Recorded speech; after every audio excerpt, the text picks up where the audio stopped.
Florida Tech softball is on the air this afternoon from Nancy Bocke Field in the campus of Florida Tech. It's a Sunshine State Conference doubleheader as the Florida Tech Panthers host their good friends from the west coast of Florida, the Tampa Spartans. And a pleasant good afternoon, everyone. Jay Spires with you on the Panther website, which is FloridaTechSports.com. Tampa won the opening game of this three-game series yesterday by the score of 4-1, and they did it with a 4-run fourth inning after Florida Tech jumped out to a 1-0 lead in the second on an RBI double by Vanessa Rubio. But then a series of hits by Tampa were able to break open the game in that fourth inning, and those are the only two innings where either team scored, Florida Tech in the second and Tampa in the fourth, and the Spartans went on for the 4-1 victory. So with the win, Tampa improves to 9-8 overall and 4-3 in the Sunshine State Conference. Florida Tech, they've now lost 4 in a row. They are now 7-10 overall, and they're 0-4 in the Sunshine State Conference. And, you know, again, not to be the bearer of bad news or allow this to become an omen, but this kind of sounds like last year. Again, Florida Tech got off to a miserable start in the Sunshine State Conference. Start out 0-8, so hopefully they're not halfway to doing that again. You know, the thing is, after that, Florida Tech, after going 0-8, they ended up going 11-5, and they ended up 11-13 overall. So they're going to try and right the ship today, get at least one game, if not two, and try and win the series. Both teams are currently being introduced. Well, we got good news and bad news. The good news is we got sunny, clear blue skies, but there's always bad news to follow, and the bad news is it is extremely windy out here.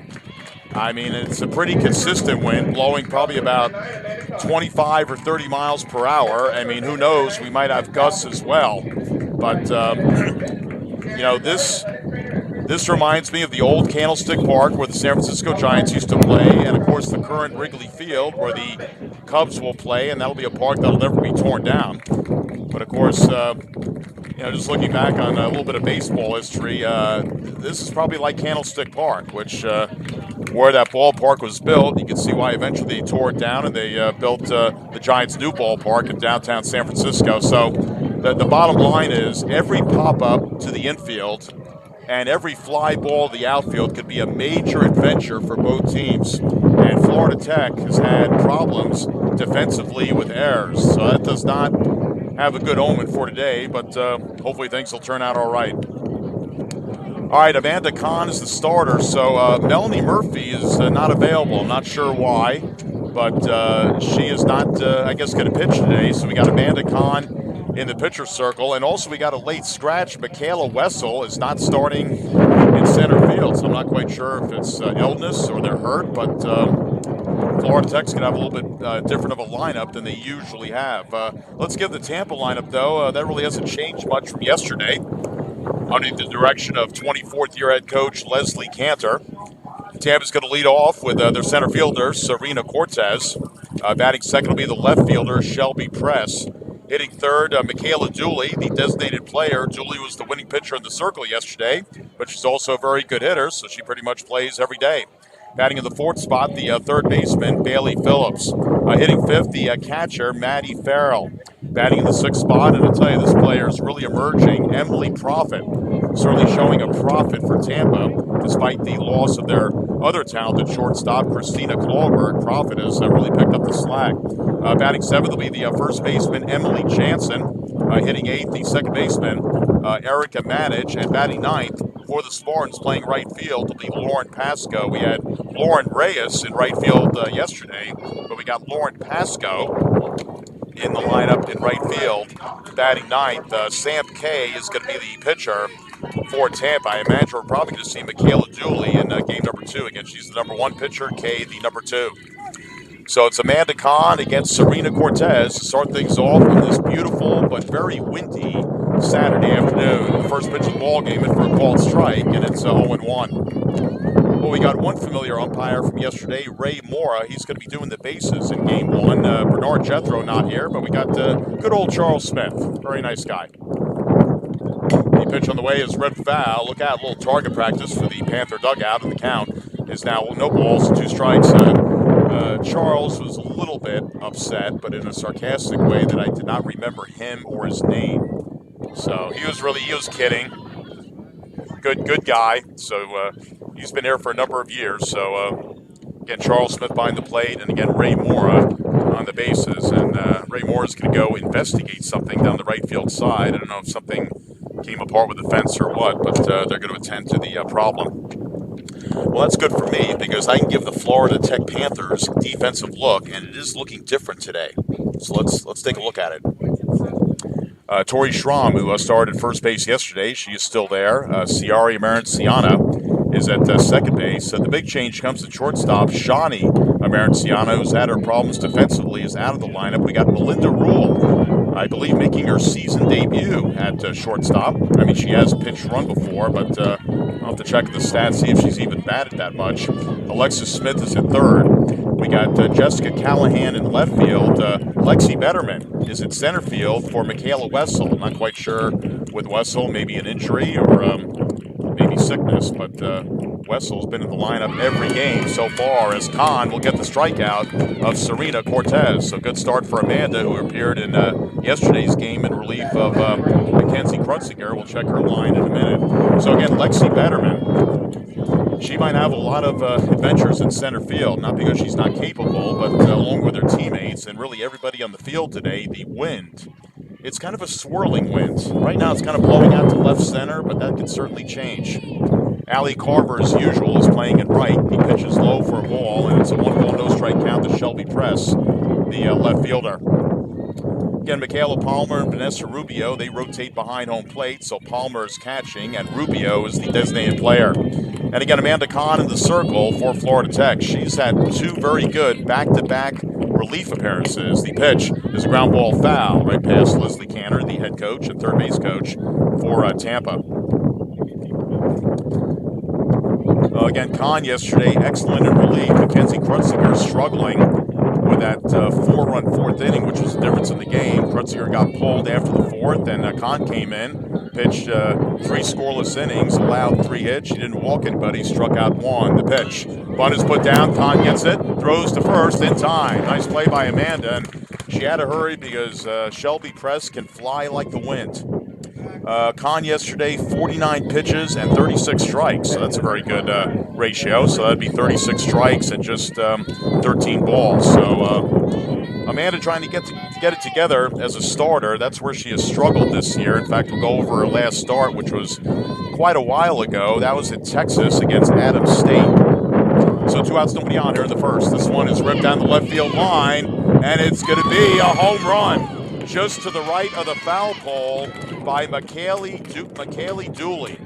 And Tampa leads it 1-0. What is it that this player can't do?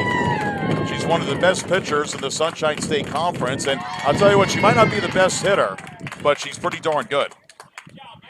So early mistake by Kahn after retiring the first 2 batters, and Tampa jumps out to a 1-0 lead. Again, Florida Tech led 1-0 yesterday before Tampa had that 4-run fourth inning.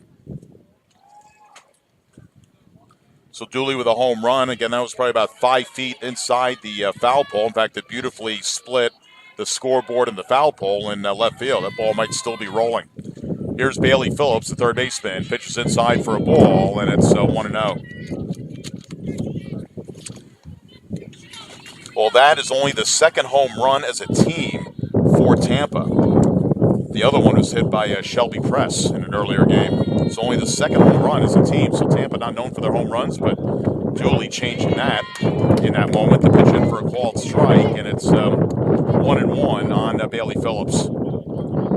So again, Tampa coming in with an overall record of 9-8. They're 4-3 in the Sunshine State Conference. Again, Florida Tech 7-10 and 0-4 in conference. The pitch is just a bit outside, and the count 2-1 on Bailey Phillips. Phillips batting at .333. That is tops on the team. She has 8 RBIs, which is also tops on the team. The pitch misses for a ball, and it's now 3 balls and 1 strike on Bailey Phillips. Tampa as a team is batting .269. They've got 3 players batting over the .300 mark, so they're They're hitting the ball pretty well. 269 team average, not too bad. The 3-1 pitch by Kahn is a roller foul behind home plate and to the left as Michaela Palmer chases it down. And it's a 3-ball, 2-strike count on the cleanup hitter, Bailey Phillips, with Maddie Farrell, the catcher, in the on-deck circle. Again, Maddie celebrated her 20th birthday yesterday, so now she's 20 years old plus 1 day for Tampa. The 3-2 is swung on and missed, so nice recovery by Kahn. She actually got 2 strikeouts in the inning, but sandwiched in between was a solo homer by Michaela Dooley, her first of the year. So for Tampa, 1 run, 1 hit, no errors, and nobody left on base. So we have played 1/2 an inning here at a very windy Nancy Bocke Field on the campus of Florida Tech. It is Tampa 1 and Florida Tech coming up. Well, let's take a look at the Tampa lineup, or the Florida Tech lineup, rather. As I mentioned, some significant changes, not only in the batting order, but primarily defensively. So let's take a look at it. Michaela Wessel, I think she has started every single game this year, and she has always batted leadoff, but I'm not quite sure what the situation is. I'm guessing it's either illness or an injury, but Wessel is out of the lineup, I think, for the first time. In fact, checking, yeah, she started every game this year, all 17, but in the 18th game, she is on the bench. I mean, maybe she's available to pitch hit. We really don't know. Again, it's kind of Art Fleming, Mystery Theater. So Ciari Amarantziana, who usually bats at the bottom of the lineup, is actually going to lead off at second base. Batting second will be the right fielder, Allie Carver. Hitting third in left field, Jessica Callahan. Batting in the fourth position, the designated player, Vanessa Rubio. Hitting fifth, the third baseman, Alexis Smith. Batting sixth, the catcher, Michaela Palmer. Hitting seventh for the Panthers, playing first base like she did yesterday, Tori Schramm. Batting eighth, there's a significant change. Shani Amarantziano, again, had some trouble at short with the errors. She is on the bench. And Melinda Rule, I believe, let's see, for Melinda, whether she's getting her first start of the year, if I can find her name here. Well, she's actually started 5 games this year. But this might be her first one at short. I think she's played a little bit of left field. But I think this is her first start at short. So Rule is going to bat 8th. And then the other change is Lexi Betterman playing in center field for Michaela Wessel. So Betterman is going to be in center. And I'll tell you, that's going to be tough on Betterman because, I mean, she hasn't played a lot of outfield this year. She sometimes comes in late in games. And again, with this swirling wind, I mean, it's really going to be an adventure for everybody, particularly Betterman. Pitch in for a ball, and it's 1 ball, no strikes. Ciari Amarantziana checking in the leadoff spot. Ciari on the air batting .233. And the pitch is in for a called strike, and it's 1-1. Amarantziana, again, this is Ciari who plays second, and Shawnee usually plays short. She's 7 for 30 on the air, trying to get the bunt down, the running bunt, but she misses, and it's 1 ball, 2 strikes. It's Ciari Amarantziana. Again, we got Sam Kay in the pitcher circle for Tampa. Again, she's the number 2 pitcher on the team. That's because Corin Minor's injured. Pitch is high and outside. The count goes to a 2-2. So while Florida Tech has had some injury problems, and again, Murphy evidently might be hurt, and Wessel might be hurt, Tampa's had some problems of their own, as Corin Minor, their pitcher, as I mentioned, out with an injury. Amarantziana trying to beat out the drop third strike, but can't do so. So she's a strikeout victim for Sam Kay, and 1 out here in the bottom of the first inning. Again, a 1-0 Tampa lead on the solo homer by Michaela Dooley. Here's Allie Carver, the right fielder. Let's take a look at Tampa defensively. Emily Jansen is the first baseman. Erica Matic is at second. Here's the pitch by Kay, and it's outside ball 1. Emily Profit, the shortstop. Bailey Phillips is at third. We got the Shelby Press in left field. Serena Cortez in center field, and Lauren Pasco is in right. Maddie Farrell is the catcher. So the only significant change for Tampa is their right fielder. 1 Lauren on the bench, another Lauren in the field. Pitching for a called strike 1-1 on Allie Carver with Jessica Callahan in the on-deck circle. So again, Lauren Reyes started in right field yesterday, but this is another Lauren Pasco And not spelled like Pasco County. It's got an E on the end. Kind of like when Dan Quayle put that E on a potato when he was doing that spelling bee unofficially. So Pascoe. I just had to get that in. Good old Dan Quayle from about 20 years ago. All right. Coach Cantor's coming out for Tampa. Not quite sure what the problem is, whether it's something wrong with the rubber in the pitcher circle, but looks like a minor problem. And Leslie Cantor saying, hey, go get him, kid. You can do it. Something like that. So 2 balls and no strikes on Allie Carver. Again, Tampa up 1-0 here in the second inning. Tampa now leads the overall series with Florida Tech, 63 wins to 49 for the Panthers. The 2-0 pitch coming up from Kay, and again, she's a left-hander, and that one rides very high and misses, and it's 3 balls and no strikes on Allie Carver. Carver off to a pretty good start at the plate, batting .279 coming in. Second on the team in runs scored, second on the team in hits, and second on the team in RBIs, tied with Wessel. The pitch in for a called strike, and it's a 3-ball, 1-strike count. And actually, she's in a 3-way tie for second with Callahan and Rubio for the second most hits, 12. The pitch is a ground ball hit back to Kay. Throw to first is not in time. I thought maybe Carver hit that off of her body, but I guess not. I think that's what Leslie Cantor is checking on.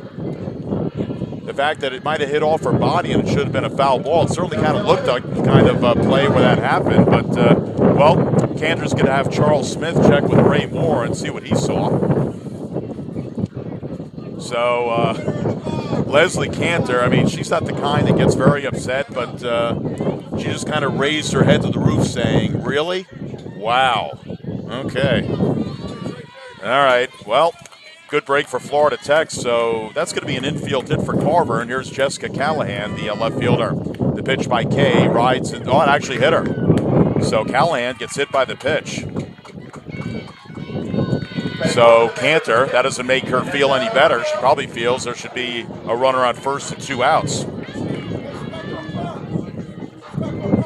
So again, Carver reaches on an apparent infield hit, and then Callahan gets hit with a pitch. So Florida Tech's got the tying run at second, the go-ahead run on at first, trailing 1-0 here in the bottom of the first inning. Here's Vanessa Rubio, the designated player.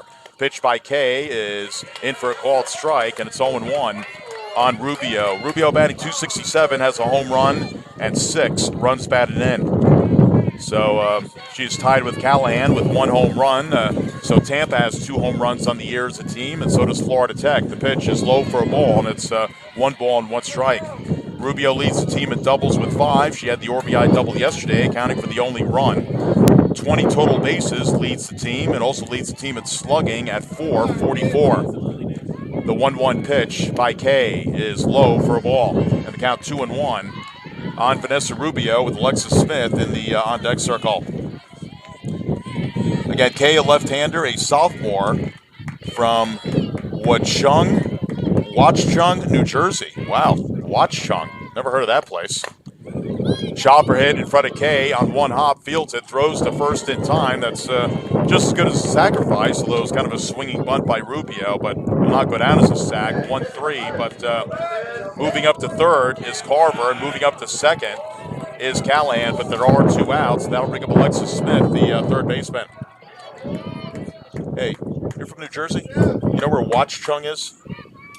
Okay, well, there it is right there. Sam K, Watchung, and that's NJ there. Wow, pitch in for a called strike. So my good friend Joe grew up in New Jersey. Doesn't know where Watchung is. I grew up in New York. It might be north? Okay, well, I know it's north. Shit. Joe, you're a lot of help, you know that? That's why I love having you out here. The 0-1 pitch is low for a ball. So again, Watchung, New Jersey for Sam K. I'll go over numbers in a minute.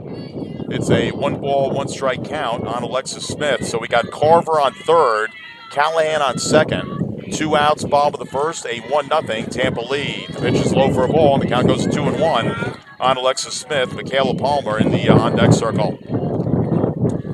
Well, again, Tampa swept the 3-game series last year between these two clubs, winning 2-0, 3-2, and 6-1 over in Tampa. The 2-1 is a changeup, and it's in for a called strike. Nice pitch there by Kay, and it's a 2-ball and 2-strike count. Now, Florida Tech swept Tampa 2 years ago when the series was last year. So Tampa swept last year, Florida Tech swept 2 years ago.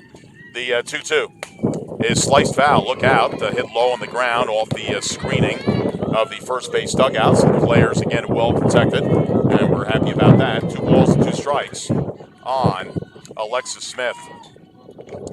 Again, Smith off to a bit of a slow start, batting just 182. Again, she batted 320 last year, tied Haley Leonard for the team lead, and it swung on, and what do we got? I guess a foul ball. That's what it is. And that got part of Smith, so she's kind of taking a circular trip behind home plate to try and fight that one off. Probably fouled it off her ankle or her foot. In the meantime, the catcher, Maddie Farrell, goes out for a quick word with Sam Kay. Well, again, the temperature is probably about 75. No? Lower? I think it's beautiful. I really do. The pitch is in for a ball, and it's now 3-2. We'll see if we can come up with the temperature. 65? Maybe 65. Okay, we'll call it 65. But with the wind chill, the wind, maybe it's 55.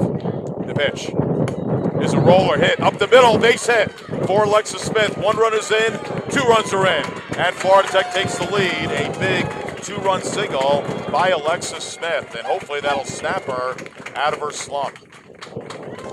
So that scores Carver and Callahan. So again, Tampa with a run in the top of the first, and Florida Tech responds with 2 in the bottom of the first. That'll bring up the catcher, Michaela Palmer. So for Alexis Smith, well, this is hard to believe for Alexis Smith. Those are her first 2 RBIs of the year. Man, I didn't realize that. And the pitch is in for a called strike to Palmer. Well, against Smith, up to date now, she is 7 for 34, so none of her previous hits involved driving in runners. So first 2 RBIs of the year. The pitch swung on and missed by Palmer. And it's a 2-strike count on Michaela Palmer, the Jacksonville native, batting just 192 as an RBI.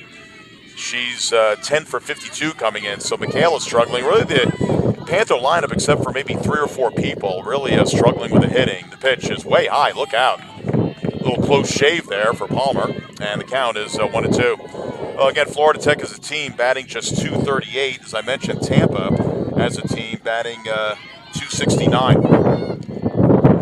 The 1-2 to Palmer is swung on and missed. Nice sinking ball by Kay, and that'll do it for the Panthers in their half of the first innings. Like Amanda Kahn in the first inning, Sammy Kay gets 2 early strikeouts, but again, sandwiched in between, at least for Florida Tech in this instance, was a 2-run single by Alexis Smith. So for the Panthers in the half of the first, 2 runs, 2 hits, no errors, and 1 man left on base. So we have played 1 inning here at Nancy Botke Field at the campus of Florida Tech. It is Florida Tech 2 and Tampa 1. All right, let's take a look at our sponsor list. Again, our thanks to the Broken Barrel Tavern, also Florida Today, Maverick Multimedia, Mercedes-Benz Ford Chevrolet of Melbourne, and also the Andre Family Foundation. Well, again, let's look at the numbers for Amanda Kahn, and again, Amanda's wonderful mom, Marie, is watching. She said that she would. And it is 9:27 in Huntington Beach, California, where evidently the weather is very cold. I was portraying it as another beautiful day in Huntington Beach, but I actually talked to Marie on the phone yesterday, and she said, JC, we're getting, terrible weather. It's like raining and stuff. So, well, I'll tell you what, Marie, I don't know if we're much better here. I mean, it's sunny, clear blue skies, probably temperatures in the high 60s. I mean, I'm not cold at all, really, having grown up in New York. But again, the wind is blowing ferociously, I think at about 25 to 30 miles per hour. But anyway, getting back to your daughter, Amanda, and 0-2 record, a 3.94 earned run average. This is her 5th appearance. It's only her 3rd start of the year. She's allowed 22 hits in 16 innings. She's given up 10 runs, 9 of them earned. She has struck out 1 and walked 2. The pitch in for a called strike, and it's 0-1. She's allowed 1 home run, and opposing batters are batting .355 against her. And again, Amanda's had very good back-to-back relief appearances. We'll go over that in a moment. Again, top of the 2nd inning, 2-1 Florida Tech. The pitch is low and outside. It's a 1-ball, 1-strike count. It's Maddie Farrell leading off for Tampa, followed by Emily Profit and Emily Jansen. So the 5, 6, and 7 batters to face Amanda Kahn. 1-ball, 1-strike again on Farrell. The pitch is low for a ball, but what I would do to be 20 years old again, and again, Farrell yesterday celebrated her 20th birthday. I'm a little bit beyond that. So 2-1 the count. Maybe in my next life I can be 20 all over again. Kahn studying the signs from Palmer. They're very good friends. I think they know each other like a book. A good book there. Pitch in for a called strike, and it's 2-2. So again, Farrell celebrated her birthday yesterday, and she's celebrating a pretty good season so far. She's batting .308, tied with Press for 2nd on the team behind Phillips, who's batting .333. The 2-2 is a ground ball, sharply hit. Nice pickup by Smith. Throws to first in time. 1 away in the top of the 2nd. I'll tell you, Smith had to be alert for that one. It was hit right to her, but that ball's on her pretty quick. 1 away in the 2nd. That'll bring up Emily Profit, the shortstop. Again, Profit, interesting story. She's taken over for Christina Clawberg at short, and she made her debut against Wheeling Jesuit, and since then it's all history with her. She has really fit in well. She hits well, fields very well also. The pitch by Kahn is outside for a ball, and it's a ball 1. Profit is batting .538. That might be a little bit exaggerated just because she just pretty much made her debut with the team. But you know what? She's 7 for 13. Don't know if she can keep that up, but that's a good start. 1 ball and no strikes. Kahn with that big kick delivery, and this one lined in the left field, base hit. So Profit continues to hit. She is now 8 for 14 on the year, a 1-out single here in the top of the 2nd. So that is the 2nd hit allowed by Kahn. Again, the first one was a big one to Michaela Dooley. She hit it over the left field wall, splitting the foul pole and the scoreboard right down the left field line. So Tampa has the tying run on at first, 1 out here in the top of the 2nd. That brings up Emily Jansen, the first baseman. Again, Kahn studying the signs. And the pitch is outside for a ball. It's ball 1. Jansen is struggling. She is batting a buck, 100, 3 RBIs, but she leads the team in walks with 6. So she's done some good things, but just struggling at the plate. The pitch is high. She tried to bunt it, throw it down to first. Is not in time. The ball deflects into right field. That's going to be picked up and thrown back in by Carver. So no harm done. And the count is 2 balls and no strikes.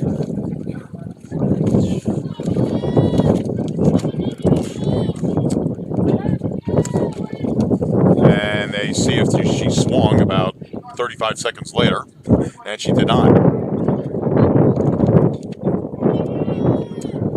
Let's see, evidently Jansen did not play in the team last year. I was going to check how she did, but, well, she's a freshman, so she didn't play last year. Ball bunted on, and it's fouled. Jansen, she is from Lutz, Florida, and again went to George Steinbrenner High School. Big George still lives in the memories of the people over at Tampa. Again, you know, George, of course, he bought the Yankees in 1973. And before that, though, he was really in a shipbuilding in the Tampa area, so they love him over in Tampa.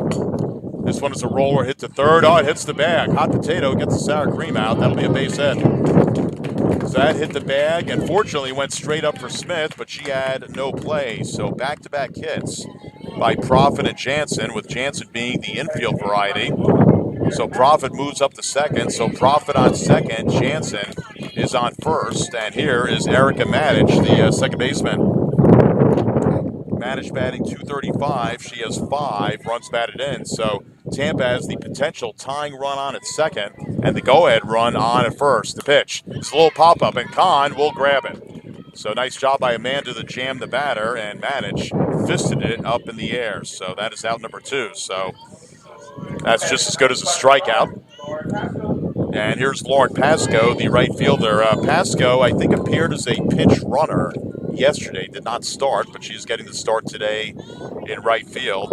Again, Lauren Reyes is pretty much the regular right fielder for the Spartans. But Pasco getting the start here in game 1 of this doubleheader. There's a ground ball wide of third. Smith on the run, throws to first in time, and that retires the side.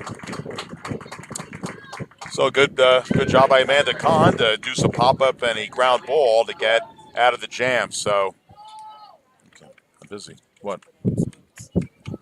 Lutz? Okay, thanks. All right. So no runs, 2 hits for Tampa in the half of the second inning. So nothing across for the Spartans. We go to the bottom of the second inning. It is Florida Tech 2 and Tampa 1. I just got corrected. It is Lutz, Florida, not Lutz. Now, somewhere previous to my life, there was an L-U-T-Z that was pronounced Lutz, but in this case, the town is Lutz, and it's right next to Tampa. So, all right, I'm glad I got that cleared up. And let's clear up our sponsor list. I want to thank Berman Hopkins, Wright, and Laham, also Bisque Education, Carrabba's Italian Grill, the Frog Bones Family Shooting Center, and Health First. All right, let's look at the numbers this year for Sam Kay. Kay has an 0-2 record with a 3.82 earned run average. This is her 6th appearance, and it's also her 6th start, so no relief appearances for her. She does have 2 complete games. She's allowed 29 hits in 22 innings of work. She's given up 13 runs, 12 of the 13 earned in 22 innings of work. She has walked 12, and she has struck out 10. Hasn't allowed a home run yet, and opponents are batting .322 against her. So again, Kay, 5'8" sophomore from Watchung, New Jersey. And again, a left-hander, so that always kind of gives ball players a different look when it's coming from a left-handed pitcher. Here's Victoria Schramm leading off for the Panthers in the bottom of the second. The pitch is low for a ball, and it's 1-0. Again, Schramm got the start yesterday. And let's see, she went 1 for 3, had one of the team's 7 hits. Again, Florida Tech was out hit 10-7 and losing 4-1. The pitch in for a called strike, that'll leave the count up. 1 ball and 1 strike on Tori Schramm. Her formal name is Victoria, but she goes by Tori as well. Here's the 1-1 pitch. This is punched foul and made it over the fence. And out of play, first base side, and the count now 1-2 on Tori Schramm. So for Sam Kay, it's the bottom of the Panther batting order, 7, 8, and 9. Schramm, Rule, and Betterman. Pretty good law firm. Schramm, Rule, and Betterman. Yeah.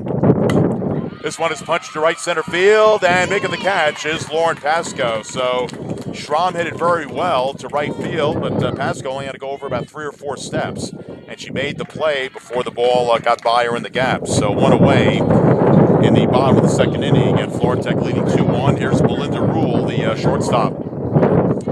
So again, Rule getting the start at short in place of Shani Amaranciana. And the pitch to Rule is in for a called strike, and it's 0-1. I'll tell you, that's the first time I've heard the last name of Rule since about the 1970s. The Detroit Tigers had a pitcher by the name of Vern Rule, who was a pretty good pitcher. In fact, I think he was a left-hander. This one is lifted to the left, base hit, down the left field side. Can Rule make it a second? Well, she will, as it drifts into the left field corner. She's going to try for 3, and she's going to make it. I'm not sure if we're going to charge an error. I don't know if that ball was bobbled. I couldn't quite see. But we'll get the official scoring here in just a minute. I'm guessing it might be a double and an E7. So we'll see what we have. But Rule's on third base with 1 out, and here's Lexi Betterman, the center fielder. If you're Tampa, you got to watch for a bunt here. The pitch is outside, ball 1. Was there an error charge? Yeah. E7? Okay. All right, right, so just double checking to my left here, E7, and a foul ball. So that'll be a double for Rule and an E7 on Shelby Kress, who usually is pretty good out there, but maybe the wind got in her face and she bobbled it. I mean,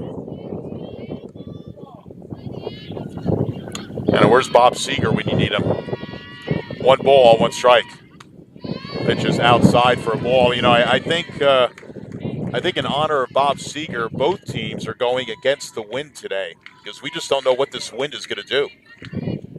It's an unfriendly and unpredictable wind. The pitch. Swung on and missed. Looked like Betterman was trying to golf a shot out of the trap on the 17th hole, and the count is 2-2. So 2 balls, 2 strikes, 1 out. Again, bottom of the second. Florida Tech leading 2-1. Runner on third. 1 out. Kay trying to get out of it. The pitch is slapped to short. Nice pickup. It's going to be an infield hit.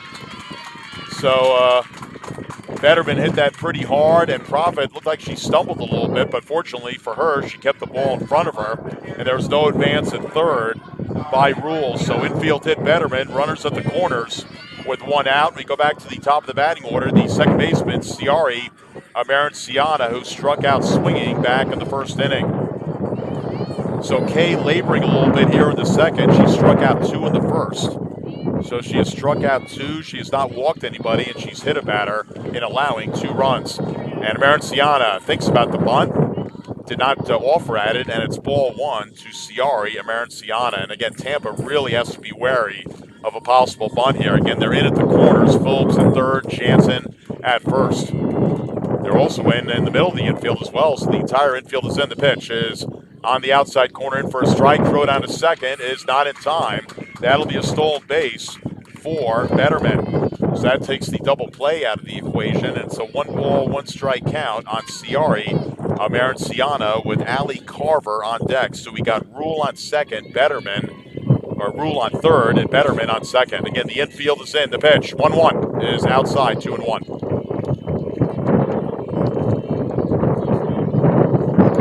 So good softball game so far, highly entertaining and rolling in the second inning. Had a lot going on here. And of course the wind is making things very interesting for both teams. The 2-1 is slapped at and a foul ball hooked to the first base side.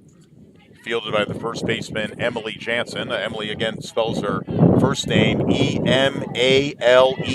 And I keep wanting to say Jensen, but it's Jansen. So I'm going to try and catch my tongue there. All right, it's 2 ball, 2 strike count to Ciari Amerinciana. Again, runners on second and third. The pitch, swung on and missed. So if Kay ever needed a strikeout, see, she needed one there, and Amerinciana strikes out for the second time. So 3 strikeouts by Kay, and 2 of them of Amerinciana. So it's up to Allie Carver to try and extend this Florida Tech lead. Carver singled and scored during that 2-run first inning. The pitch is low, is in for a strike, and it's 0-1. And Carver, the heart of the Midwest, out of Brownsburg, Indiana. Oh, Indiana, known for high school basketball. Hoosiers. The pitch misses for a ball, and it's 1-1. Old Hickory High, the Hoosiers film from 30 years ago. Still one of the all-time greats. Whenever I hear of Indiana, I think about Hoosiers. Indiana Hoosiers not doing that well this year. Pitch is low. I think their season is over. In fact, I think they lost to Maryland in the Big Ten basketball tournament. 2-1 count on Carver. So again, Rule on third, Betterman on second, 2 outs, bottom of the second, a 2-1 Florida Tech lead. The pitch is in for a ball, a little bit low, and it's 3-1 on Allie Carver. Jessica Callahan in the on-deck circle. The infield is dropped back with 2 outs, especially the middle of the infield. They're back at normal depth.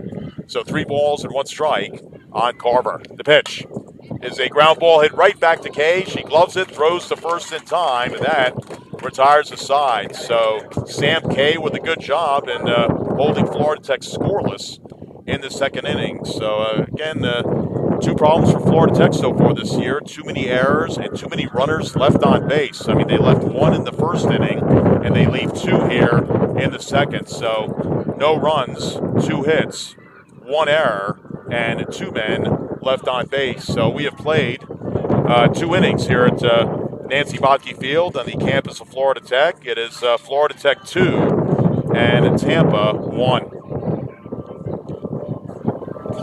Again, JC Miles with you on FloridaTechSports.com as we go to the top of the third inning. Let's salute some more of our sponsors. We have got, let's see, where did I leave off? Berman Hopkins, Wright and Laham, Disc Education, Carrabba's Italian Grill, again, Frog Bones Family Shooting Center. I want to thank Health First.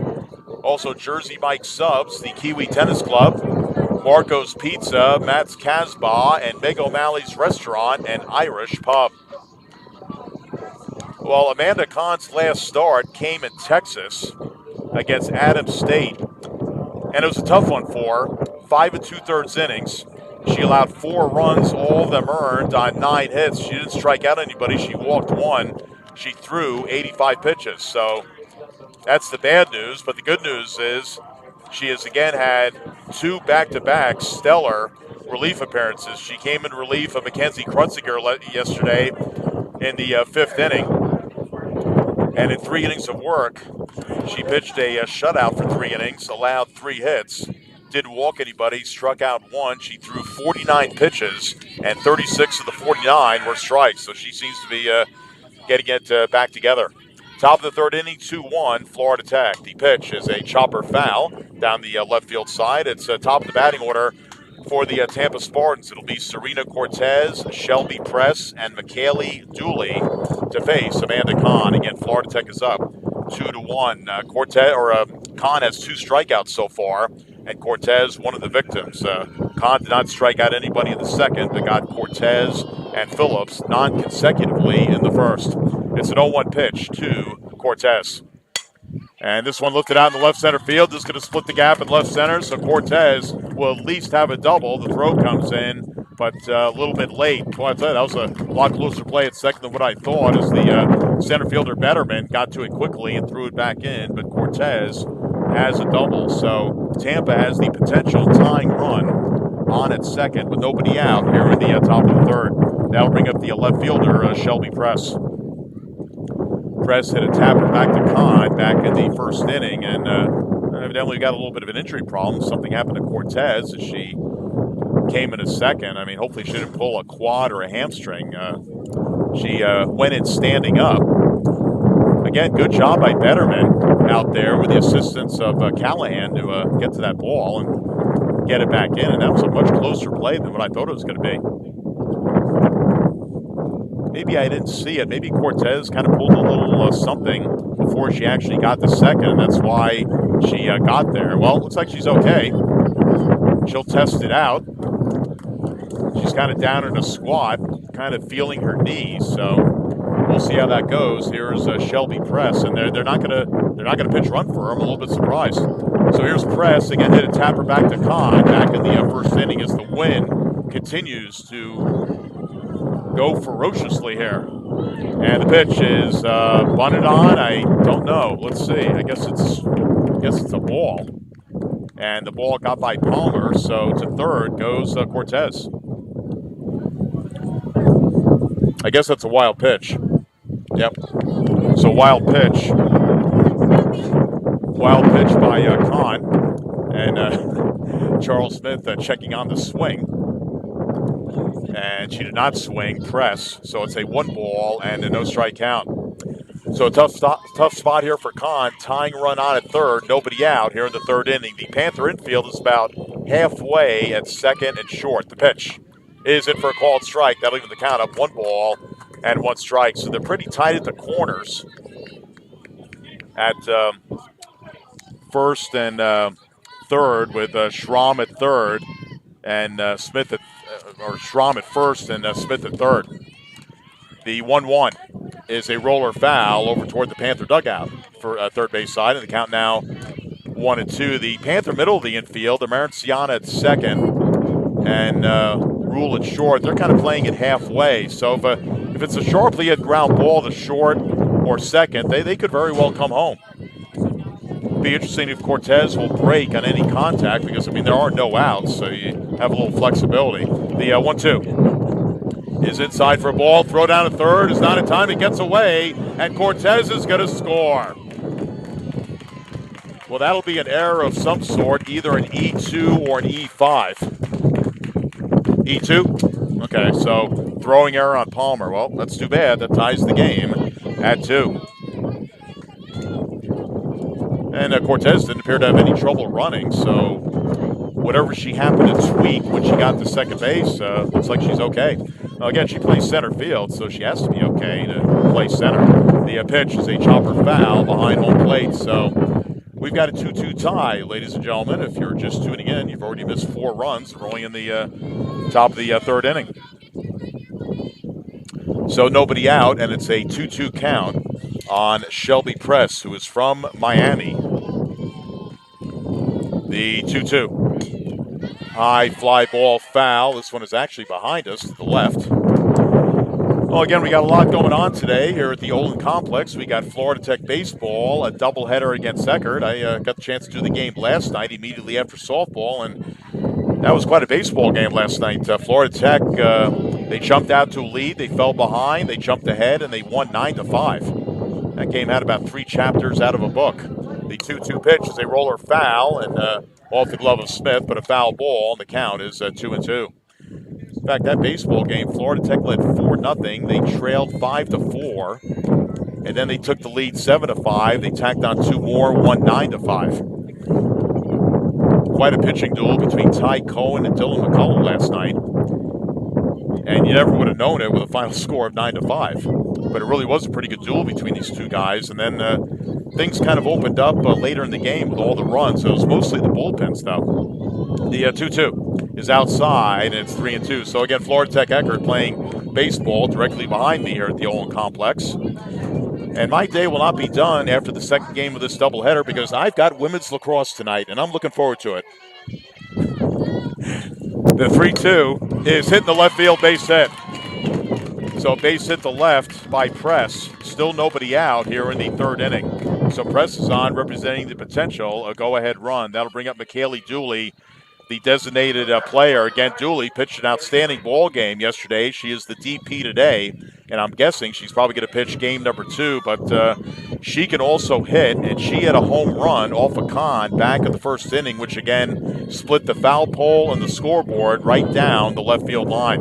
Again, it was only the first home run for Dooley, and it was only the second home run as a team for Tampa. Again, Florida Tech has only 2 home runs as a team, so these teams usually don't kill you with a long ball, and it's a hit batter, so Dooley will go down to first base.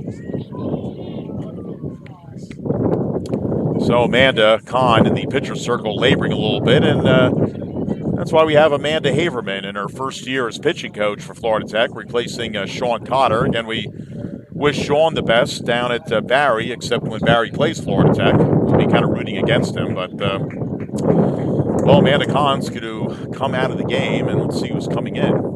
I guess it's probably Mackenzie Krutzinger, who might very well pitch game number 2 because we're uncertain of the availability of Melanie Murphy. And it's a little bit of mystery theater, so that is Krutzinger coming in. So she might be very busy the rest of the day. So tough luck for Amanda Kahn. I mean, she struck out 2 in the first. She allowed that solo homer to Dooley. She got out of the jam in the second. Here in the third, she had some problems. Tampa ties the game, and the book is not totally closed on Kahn, but because she's got 2 runners that are her responsibility. So again, Mackenzie Krutzinger comes in, and Krutzinger struggled yesterday, but it was only in 1 inning. She pitched very well for the first 3 innings, and then gave up 4 runs in the 4th inning to Tampa, which proved to be the difference in the game as the Spartans won 4-1. So she gave up all 4 runs in that 4th inning, and most of the 7 hits that she allowed, she walked 2, she struck out 1, she threw 76 pitches, and she had 46 strikes. So Krutzinger comes in. She's a 5'6" junior out of Sydney, Illinois, and she is an aviation major. Again, I talked about yesterday that she took a cross-country flight in an airplane with another pilot. They flew from Frederick, Maryland to Santa Fe, New Mexico. on a cross-country flight, which was a contest that they were in. The pitch is in for a called strike. Trying to bunt it was Phillips. She missed it, and it's a strike one. So Bailey Phillips facing Mackenzie Krutziger here in the top of the third. It's an 0-1 count. We've got a runner on first and second with nobody out. So we got Press on second and Dooley on first. So Krutziger inheriting a bit of a jam. And the pitch is just a bit outside, and that'll leave the count up 1-1 on Bailey Phillips. Again, Phillips struck out against Kahn back in the first inning. Outfield is shaded to left center for Phillips as Betterman is out a little bit toward left center. Not totally, but shading her there. Fly ball left field. This could be adventurous. That's going to fall in for a base hit. Throw to third is going to be in time. They're going to get the force play, so that's going to be, oh my goodness, what is that, 6-5? Was that the shortstop or the left fielder? Was it the left fielder? Okay. So the old 7-5 at third, fielder's choice. Again, I'm not at the greatest angle, folks, so I do apologize. So that was a break for Florida Tech. That ball dropped in, but Callahan, being the savvy veteran that she is, threw to third and got the force out at third. And Michaela Palmer is going to go out again. New pitcher for Florida Tech. Of course, Palmer and Krutziger are certainly familiar with each other, but they're just making sure they're going to go over the signs here. So, again, we got runners at first and second, so that'll be a base hit for Phillips, or actually, the pitch is a high pop-up, and Smith has this one. She makes the catch, infield fly rule called, so batter automatically out, runners advance at their own risk. So actually Phillips, actually does not get a base hit. That's a fielder's choice. And now Farrell pops out to third to Smith. And just like that, we got two outs. So Krutziger with a good chance to get out of the inning. She has to get by Emily Profit, the shortstop. The pitch is low. Oh, it gets by Palmer. I think that'll be a wild pitch. So that was in the dirt. So to third base goes Dooley, and to second base goes Phillips. Well, I'll tell you, this is a tiring top of the third inning. We've had a little bit of everything going on here. That's what makes the game of softball so interesting. This one is sliced to first, and it's caught at first base by the Panther first baseman, Tori Schramm, and that retires the side. So, well, good job by Krutziger. I'll tell you, it looked kind of depressing for Florida Tech, or it looked frightening, but she got out of the jam. So in the inning, the one run scored was off of Kahn. So one run on two hits. There was a hit batter and two men left on base. So we have played 2.5 innings here at Nancy Botke Field on the campus of Florida Tech. It is Florida Tech 2 and Tampa 2. Again, J.C. Miles with you on FloridaTechSports.com. Let's go back to our sponsor list. I want to thank the Orlando Melbourne International Airport, also National Manager Resources, Old School Pizza, Southern Janitor Supply, and Space Coast Uniforms. Well, Sam K's last start came in that doubleheader over in Tampa against Wheeling Jesuit, which is a school out of West Virginia.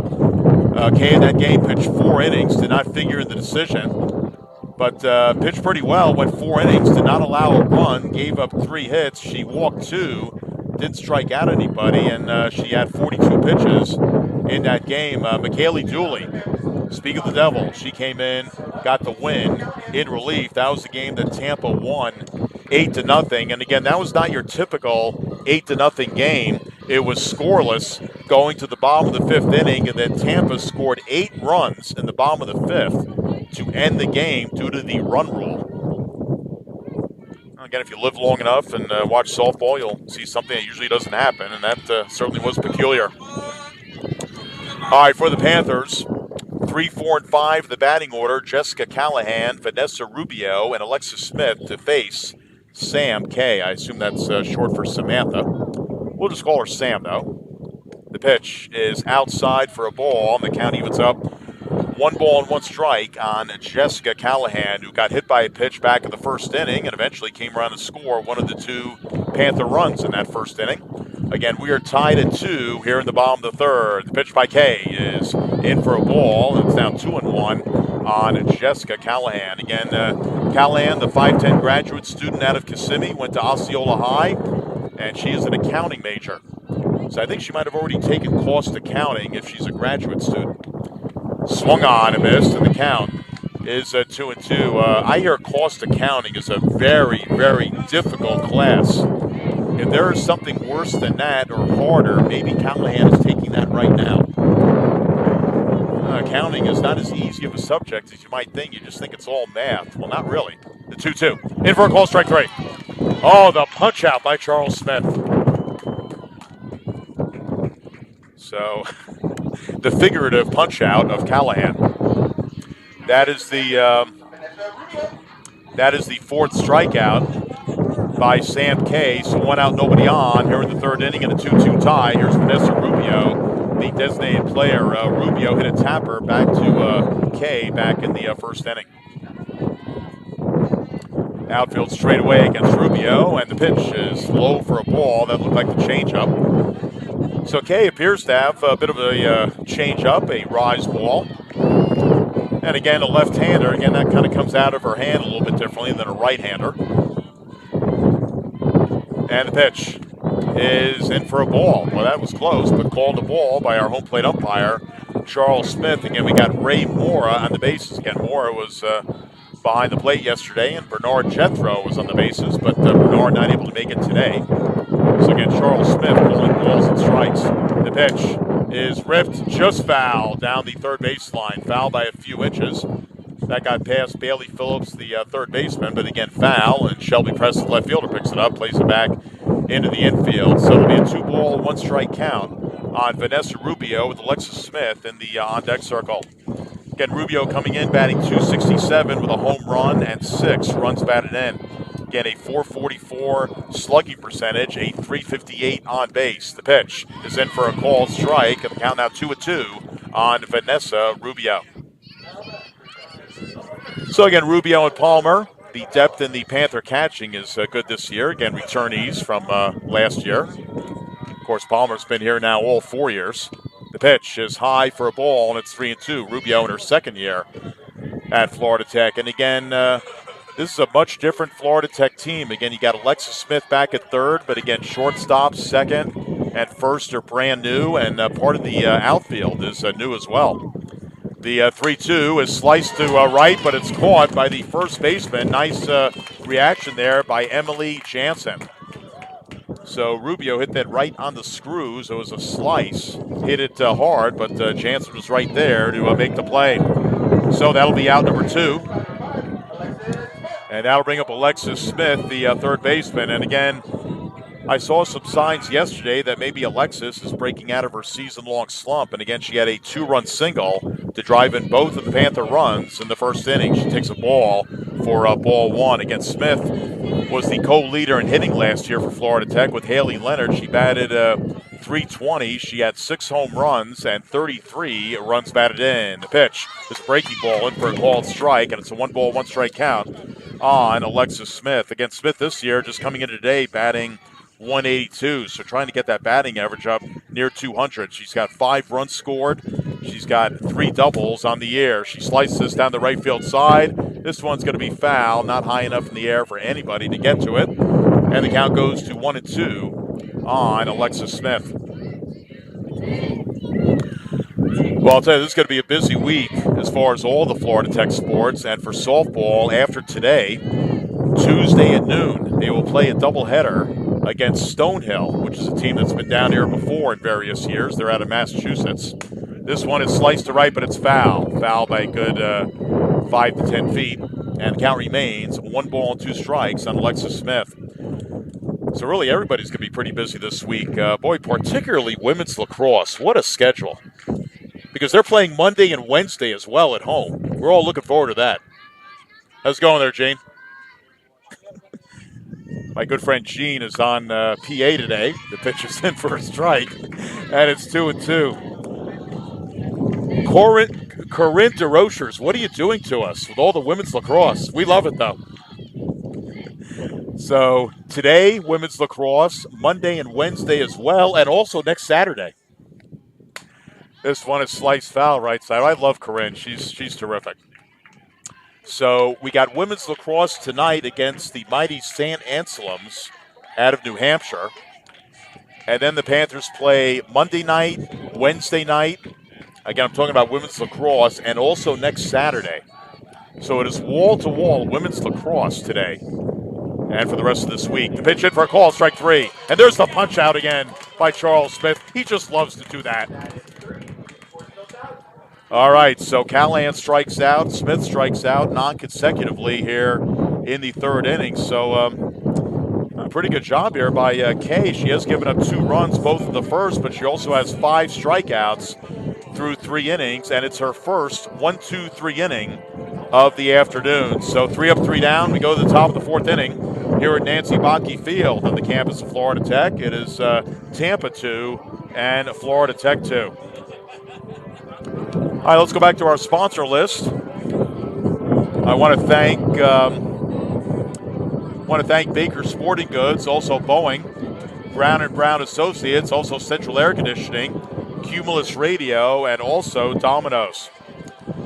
Well, again, yesterday it was Amanda Kahn in relief of Mackenzie Krutziger. In this game, it is Mackenzie Krutziger in relief of Amanda Kahn. Again, let's review the numbers for Krutziger. Again, Krutziger, she picked up the loss yesterday as the starting pitcher. Again, coming in relief today. Overall for Krutziger, that was her 3rd loss of the year. It comes in at 3-3 with a 2.5 ERA. This is her 9th appearance of the season. She has 1 complete game.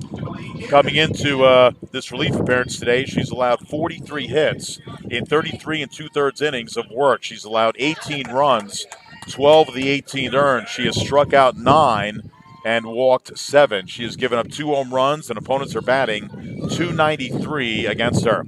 The pitch on the way is outside, ball 1 as we begin the top of the 4th inning. We are tied at 2, and here's Emily Jansen, the first baseman. So it's 7, 8, 9 in the Tampa batting order. It's Jansen, Madich, and Pasco.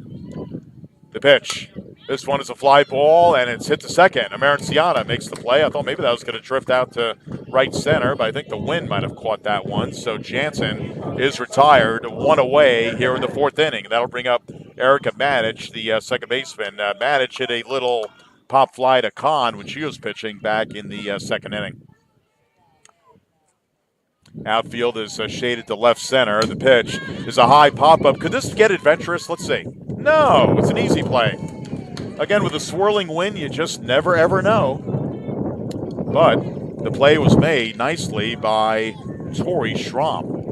Now, if it was a little higher in the air, maybe it would have been a little more adventurous. That one wasn't terribly high in the air, though. So a pop-up to second, a pop-up to first, and here's Lauren Pasco, the right fielder. So 2 outs, nobody on here in the top of the 4th. The pitch is in for a ball, and it's 1-0 on Pasco, who grounded out to third back in the 2nd inning. Again, Pasco batting .364, but she was only 4 for 11 coming into the game, but she's done well in her intermittent play. The pitch in for a strike, and it's 1 ball and 1 strike. So I can tell you this, Pasco is now 4 for 12 in the year, and of course 4 for 12 would be .333. 1 ball, 1 strike. The pitch is a breaking ball outside. Well, that breaking ball had some serious flight on it. It's 2-1 the count on Lauren Pasco. Pasco, again, out of Old Saybrook, Connecticut, out of the Constitution State. The pitch is low for a ball, and the count now goes to 3-1 on Lauren Pasco. And in case you're wondering, she is the only player out of Connecticut for Tampa. Again, most of the players are out of Florida. Pitch is in for a called strike, and it's 3-2. 13 players out of the 19 on the roster from Florida. You got one out of New York, one out of New Jersey, one out of Maryland, one out of Delaware, one out of Connecticut, and one out of Colorado. This one is fist to the right side, and it's going to be caught by the Panther first baseman, Tori Schramm, and that retires the side. So a very nice inning by Mackenzie Krutziger. She gets 3 pop-ups to the infield. That last one is with the foul ball variety. So that's a 1-2-3 inning for Krutziger in the top of the 4th. 3 up, 3 down. We go to the bottom of the 4th inning here at Nancy Bocke Field at the campus of Florida Tech. It is Florida Tech 2 and Tampa 2. I want to thank Red Ginger Restaurant, also the Marriott Courtyard Residence Inn, the Hilton Rialto, the Hilton Doubletree, also Durand Golf Club. I want to also thank Dots, that's the official transportation company for the Panthers. Also our thanks to Domino's Pizza and Cumulus Radio. Well, tough news for men's lacrosse. They lost on the road yesterday, 14-12. And I'm trying to remember who they lost to. They were up in the Carolinas. It might have been Lenore Rhine, but a tough loss, 14-12. And men's lacrosse, I think is going to be at Lenore Rhine tomorrow afternoon. And they also lost last night, 14-12. So they'll try and get it back together. Men's lacrosse is going to be home for another 11 or 12 days or so. Again, we got women's lacrosse tonight against St. Anselm's. I'll be on the mic for that one. Again, we got another softball game after this one. So I've got a softball, women's lacrosse triple header today. All right, we go to the bottom of the 4th inning, a 2-2 tie, Florida Tech and Tampa. It'll be Michaela Palmer, Tori Schramm, and Melinda Rule, 6, 7, and 8 in the batting order to face Sam Kay. The pitch is a ground ball, hit the second of the first pitch to Palmer, picked up, thrown to first in time. So that's Matic throwing it to Jansen for the 4-3 putout, quickly one away here in the bottom of the 4th inning. Again, we are tied at 2. Here's Tori Schramm, the first baseman. Schramm flew out to right field back in the 2nd inning. Tori, a pretty tall right-handed batter, feet parallel to the plate. And the pitch is a breaking ball, a good one, but inside, ball 1 delivered by Sam Kay. Schramm coming in, batting .233. She has 2 RBIs. She's 7 for 30 coming into the game. The pitch in for a called strike, and it's a 2-strike count on Tori Schramm. So actually up to date, Schramm is 7 for 31 at the plate this year, so slightly below .233. And the pitch is a changeup, a beauty, in for a called strike, and it's 1-2. So I'll tell you, Sam Kay has a lethal breaking ball and a nice-looking changeup as well. And again, giving it the lefty look. She's a southpaw. The pitch is hit right back to Kay. Goes part of the way to first and throws it to first base for the out. And 2 outs here in the 4th inning. So we've had a ground ball second and a tapper back to the pitcher circle. So 2 outs, nobody on. Here at the bottom of the 4th, it's Melinda Rule, the shortstop. And Rule laced a double back in the 2nd inning. And for Rule, that was only her 3rd hit of the year. The pitch is low for a ball, and it's 1-0. Rule is now 3 for 16 at the plate. Again, she's only making her 6th start of the year. Again, for Florida Tech, this is their 18th game. They come in with a record of 7-10. There's a chopper hit to third. Could be a tough play. Throw to first is in time. Well, that was not a tough play. Bailey Phillips, the third baseman, made it look awfully easy, and that retires the side. So back-to-back 1-2-3 innings by Sam Kay, and in fact she has retired the last 8 Florida Tech hitters. So for the Panthers, nothing across in their half of the 4th inning. We go to the top of the 5th inning here at Nancy Bocke Field on the campus of Florida Tech. We got a good one. It is Florida Tech 2 and Tampa 2. Want to thank SCB Media Group, also Sandpiper Sportswear, Art Lab, Brevard Framing and Drywall, certified general contractors. Also my thanks to Clear Channel Outdoors, the Crown Plaza, the Fairfield Inn and Suites, also the Florida Beer Company, and also Flooring America.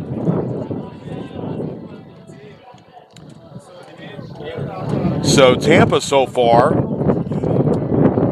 just totaling up the number of hits for them. Again, we don't have the expanded scoreboard out here, so I got to tally it up myself. I'd say Amanda Kahn, in some ways, didn't really pitch that badly. She gave up 5 hits in 2+ innings of work. So, again, this is unofficial, but in my book, Kahn gave up 2 runs on 5 hits. She hit a batter. She struck out 2 and did not walk anybody. And then Krutziger came in, and Krutziger so far has retired 5 of the 6 batters that she has faced. Hasn't allowed a hit yet. All right, so we go to the top of the 5th inning, and a good challenge here for Krutziger because it's the top of the batting order for Tampa. The pitch is high for a ball 1. Serena Cortez leading off. She'll be followed by Shelby Press and McKaylee Dooley. Cortez is 1 for 2. She doubled back in the 3rd inning and eventually scored the Tampa run, which is the tying run. Pop up the second. Americiana will make the catch. Well, I'll tell you what, I guess that wind isn't eating into the ball as much as I thought it would be.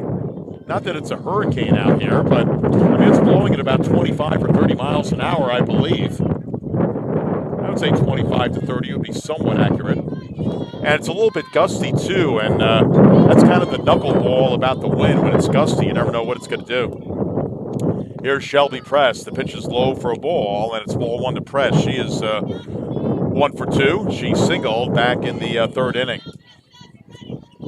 Again, Press coming in, batting .308, which is good enough for second of the team, tied with Maddie Farrell behind Bailey Phillips. Breaking ball by Krutziger outside, and the count now is 2-0. So Press is at .308. She has a home run and 7 runs batted in, a slugging percentage of .442 coming in. That leads the team. The pitch is lifted out in the left field. That'll be base hit. Callahan will throw it back in. So a 1-out single to left field by Shelby Press, and she represents the go-ahead run at first base. That'll bring up McKaylee Dooley, the designated player. Well, again, when Kahn was in the game, Dooley hit a home run off of Kahn in the 1st inning. She was the 3rd batter of the game, and then Dooley got hit by a pitch by Kahn in the 3rd inning, and after that hit batter, Kahn came out of the game and Krutziger came in. So Dooley is facing Krutziger for the first time today. Of course, faced her yesterday. Ball sliced to right. It's going to be caught by Marinciana about 5 feet from the line, so that was a fair ball. So Dooley pops up to second base. So Marinciana has 2 putouts in this inning, and she's got 3 for the game at second. Here's Bailey Phillips, the 3rd baseman. Phillips is 0 for 2. She did reach on a fielder's choice. Again, Phillips was the first batter that Krutziger faced in the 3rd inning, and then Krutziger was able to get out of that jam. So runner on first, 2 outs. The pitch is a rise ball, very high, very fast, but it's ball 1. Again, Phillips, the leading hitter of the team for Tampa, batting .333, entering play today with 3 runs batted in. Leads the team at on-base percentage at .438. The pitch, fly ball, deep left center field. This one is trouble, and this one is gone. It's a 2-run homer for Bailey Phillips. Her first one of the season, and Tampa leads it by the score of 4-2. So Tampa is not a team that hits hardly any home runs, but they have hit 2 in this game. The solo homer by Dooley in the 1st and the 2-run shot by Bailey Phillips here in the 5th inning. And I'll tell you, that one was pretty much gone from the contact of the bat. Went to left center and might still be going towards some of the houses that are beyond the left center field fence. And the pitch by Krutziger. Again, Tampa now leads it 4-2 here in the 5th inning with 2 outs and nobody on. Here's Maddie Farrell, the catcher. Farrell is 0 for 2. She hit a tapper back to Kahn when Kahn was pitching, and then she popped up against Krutziger last inning in the 3rd. Actually, not last inning, but 2 innings ago. The pitch is low for a ball, and it's 2 balls and no strikes on Maddie Farrell with Emily Profit, the shortstop, in the on-deck circle. So the Panthers bitten by the long ball by Tampa today. High pop-up in the infield, and it's Smith who will make the catch, and that retires the side. So Farrell is retired. So we had 3 pop-ups in this inning, 2 to the second baseman of Aranciana, 1 to Smith, but in between, a single by Press and a 2-run homer by Bailey Phillips. So for Tampa in the half of the 5th inning, 2 runs, 2 hits, no errors, and nobody left on base. So we played 4.5 innings. Again, we're scheduled for 7. It is Tampa 4 and Florida Tech 2. So again, Tampa hit only 1 home run the entire season coming into today. And again, like Florida Tech, this is game number 18. So 1 homer in 17 games. And today they get 2 in 1 game, and they get 2 in the first 5 innings of the game. So Tampa getting it together with the long ball. They now have 3 different players who have each hit a home run on the season. As Press has a home run, Dooley has a home run, and Phillips has a home run on the year.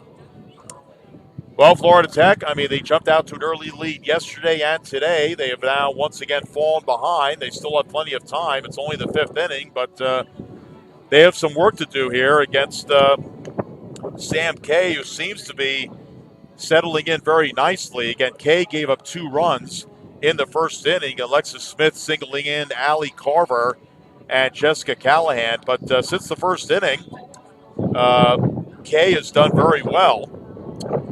She's given up she's given up a double to Rule and a single to Betterman, and that's it.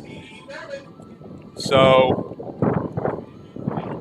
since the second inning, Kay has retired 9 of the last 11 batters.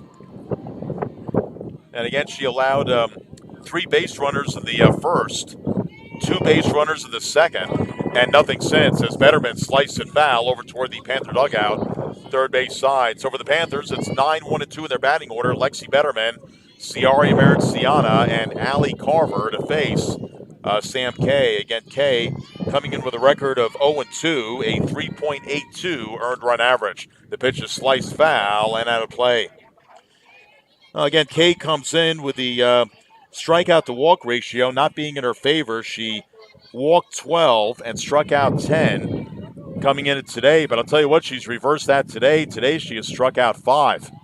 It's a 2-strike count on Lexi Betterman. And the 0-2 is a chopper foul to third base, foul ball in the grass. And the count remains at 0-2 today. I'll tell you got to give Kay credit. She's really turned it around. She has struck out 5. She has not walked anybody. She has hit 1 batter. It's actually updating things for Kay. She has now struck out 15 and walked 12. So she does have that strikeout to walk ratio going in the right direction as Betterman swings and misses, and the catcher, Farrell, picks the dropped third strike and throws to first to complete the strikeout. So that is strikeout number 6 for Sam Kay. And we go back to the top of the batting order, the second baseman, Ciari Maranciana. Maranciana has struggled today. She has struck out twice against Kay, both swinging. So she has to get on for Florida Tech to bring the tying run to the plate, and she bunts it and misses. It's strike 1 on Ciari Maranciana. And again, Ciari, along with her sister, Shawnee, who is not in the lineup today, both from the lovely place of Curacao. And again, I met Silvio, the dad of these two, a very nice gentleman. He's not only visiting this weekend, but he's going to be here the entire week, so he's going to be able to catch that doubleheader against Stonehill on Tuesday. The pitch is in for a strike. How you doing? Hey, I always give you some credit, you know? I'm always going to give you some credit. You have 2 great daughters. Yeah, I know. So good job. So they started from 5 years old, man. Oh, you know, I got to mention, let me mention that right now. Silvio's here with me right now, and evidently these two started playing softball when they were 5. They went to play T-ball. T-ball. You got to play T-ball first, yeah. And The pitch outside 1 and 2. Right. And then they went to all the levels until where they now. Uh-huh. So they went to Little League, Junior League, Senior League, Big League, Double A, They went every rung up the ladder, right? all Boy, completely. that's a tall ladder. Right. They're total, and that way they came to the States 4 years ago. Uh huh. So you know now. All right, thank you. Hey, good seeing you. Again, Silvio Maranciano coming over for a quick chat as we're on the air here, but well, what a nice gentleman. His wife is also here to see their daughters. The pitch is outside, and again, they're twins. The count is 3-2, so again, Ciari is up at the plate now, and again, she had two tough at-bats against Kay in the first 2 innings, striking out both times. She has worked the count here to 3-2. The 3-2 is sliced to left. Oh, it's caught by the third baseman, Phillips. That ball was ticketed for left field, and Phillips' glove got in the way. She stuck it up, and she grabbed it. So 2 outs and nobody on here in the 4th inning. I'll tell you, Florida Tech has hit some shots today, but right to people. Huh? That's the beauty of softball. Sometimes they land, and sometimes they find the glove of the opponent. Here's Allie Carver. Boy, I'm glad that fence is here. That was a wild pit, or that was a hit batter, and Carver goes down to first. So, a 2-out hit batter as Carver goes down to first base. That'll bring up Jessica Callahan, the left fielder. And again, Callahan has some pop in her bat. She's got a home run this year, along with 6 runs batted in. And 2 years ago, or it might have been 3 years ago, she had 4 home runs. Again, she's had some injury problems the last year and a half, but is healthy this year. And again, she is a graduate student. So this is definitely her last year. Again, she is out of Osceola High School in Kissimmee. 1 ball and no strikes. The pitch. This one is hit in the hole. Base hit to left field by Callahan. Stopping at second is Carver. So the Panthers have the tying runs on with 2 outs here in the bottom of the 5th inning. So it was 2 outs and nobody on, and Florida Tech trying to get a rally going. And Jackie Davis, the pitching coach, is going to go out and have a chat with Sam Kay. Well, a little personal story here. I met Jackie Davis about 10 years ago. I did a softball tournament with her for Softball Magazine. It was an internet broadcast, and Softball Magazine still has the magazine going, but we were doing broadcasts at the time, and unfortunately, that didn't last very long. I think I did about 4 broadcasts for Gene Smith, who is the head of Softball Magazine. He also puts out a nice baseball magazine. But that's where Jackie Davis and I both met, and we have remained in touch, and she is an outstanding human being. She really is. I think Tampa is very fortunate to have her as a pitching coach. She's also a pitching instructor. She tutors pitchers, particularly the high schoolers who are looking for, to advance their skills in college. A beautiful changeup by Kay is in for a called strike, and it's 0-1 on Vanessa Rubio. So good to see Jackie go out to the pitcher circle and tutor one of her many pitchers, this one being Sam Kay. So 0-1 the count on Rubio, who is 0 for 2. Runners on first and second. The pitch is laced foul. Look out, Val Silvestrini. Oh, good thing you weren't a couple of inches tall. That might have hit you right in the forehead. The count is 0-2 on Vanessa Rubio. So Rubio in a hole there. Again, we've got Carver on second and Callahan on first. So again, in for the signs is Rubio. The pitch swung on and a foul ball. So that hit, I guess, off the leg of Rubio. She stays alive at no balls and 2 strikes. Again, Val Silvestrini in her 9th year at Florida Tech. Again, the Panthers last year were 26-25 overall and 11-13 in the conference. The 0-2 pitch is high, 1-2. Again, Florida Tech, they're trying to avoid going 0-5 and possibly 0-6 today. Again, they started 0-8 last year in conference play, and then they went 11-5 to end up 11-13. So that 11-13 record was actually, good. Change up, and it's hit right back to Kay. She throws the first hit time, and that retires the side. So again, the Panthers leaving too many runners. They left 1 in the first, they left 2 in the second, they leave 2 more here in the 5th inning. So the Panthers threaten, but they don't score in the 5th. No runs, 1 hit, a hit batter, and 2 men left on base. So we have played 5 innings here at Nancy Botke Field on the campus of Florida Tech. It is Tampa 4 and Florida Tech 2. Let's go back to our sponsor list. Want to thank Clear Channel Outdoors, the Crown Plaza, the Fairfield Inn and Suites, also the Florida Beer Company, Flooring America, the Holiday Inn Expressive Suites, the Kiwi Tennis Club, and the Melbourne Commons. Well, again, busy times here at Florida Tech. Again, directly behind me, Florida Tech baseball is playing a doubleheader against Eckerd. I might try and check out what the score is as soon as this game is over. Take a little bit of a break because, again, we got a baseball doubleheader and, again, a softball doubleheader here against Tampa. So, again, for softball, they're going to be pretty busy this week. They're going to have a noon doubleheader against Stonehill out of Massachusetts on Tuesday. They're also going to have a noon doubleheader on Thursday against Tiffin. That's a school out of Ohio. And then they're going to have a 3-game series, a single game Friday against Embry-Riddle and a doubleheader against Embry-Riddle on Saturday. So again, Panther softball, a doubleheader Thursday, a doubleheader Tuesday, a doubleheader Thursday, a single game Friday, and a doubleheader next Saturday. So they're going to be a very busy bunch of Panthers. Again, that annoying gusty wind is now picking up. It's blowing, I think, at about 30 miles per hour. That's what I really believe. All right, Krutzinger facing Emily Profit. Profit dumps this to second, but it's caught by Maranciana. So Profit is retired and one away here in the top of the 6th inning. Again, Tampa fell behind like they did yesterday, but they have rallied and they lead it 4-2 here in the 6th. There's Emily Jansen, the first baseman. Jansen 1 for 2 singled. Back in the 2nd inning, hit a pop-up to second in the 4th inning. So 1 out, nobody on here in the 6th. And the pitch is breaking ball outside, ball 1 to Jansen. Again, Jansen, just a freshman out of Lutz, Florida. I was saying Lutz for a while, but it's Lutz, like L-O-O-T-S, pronounced Lutz.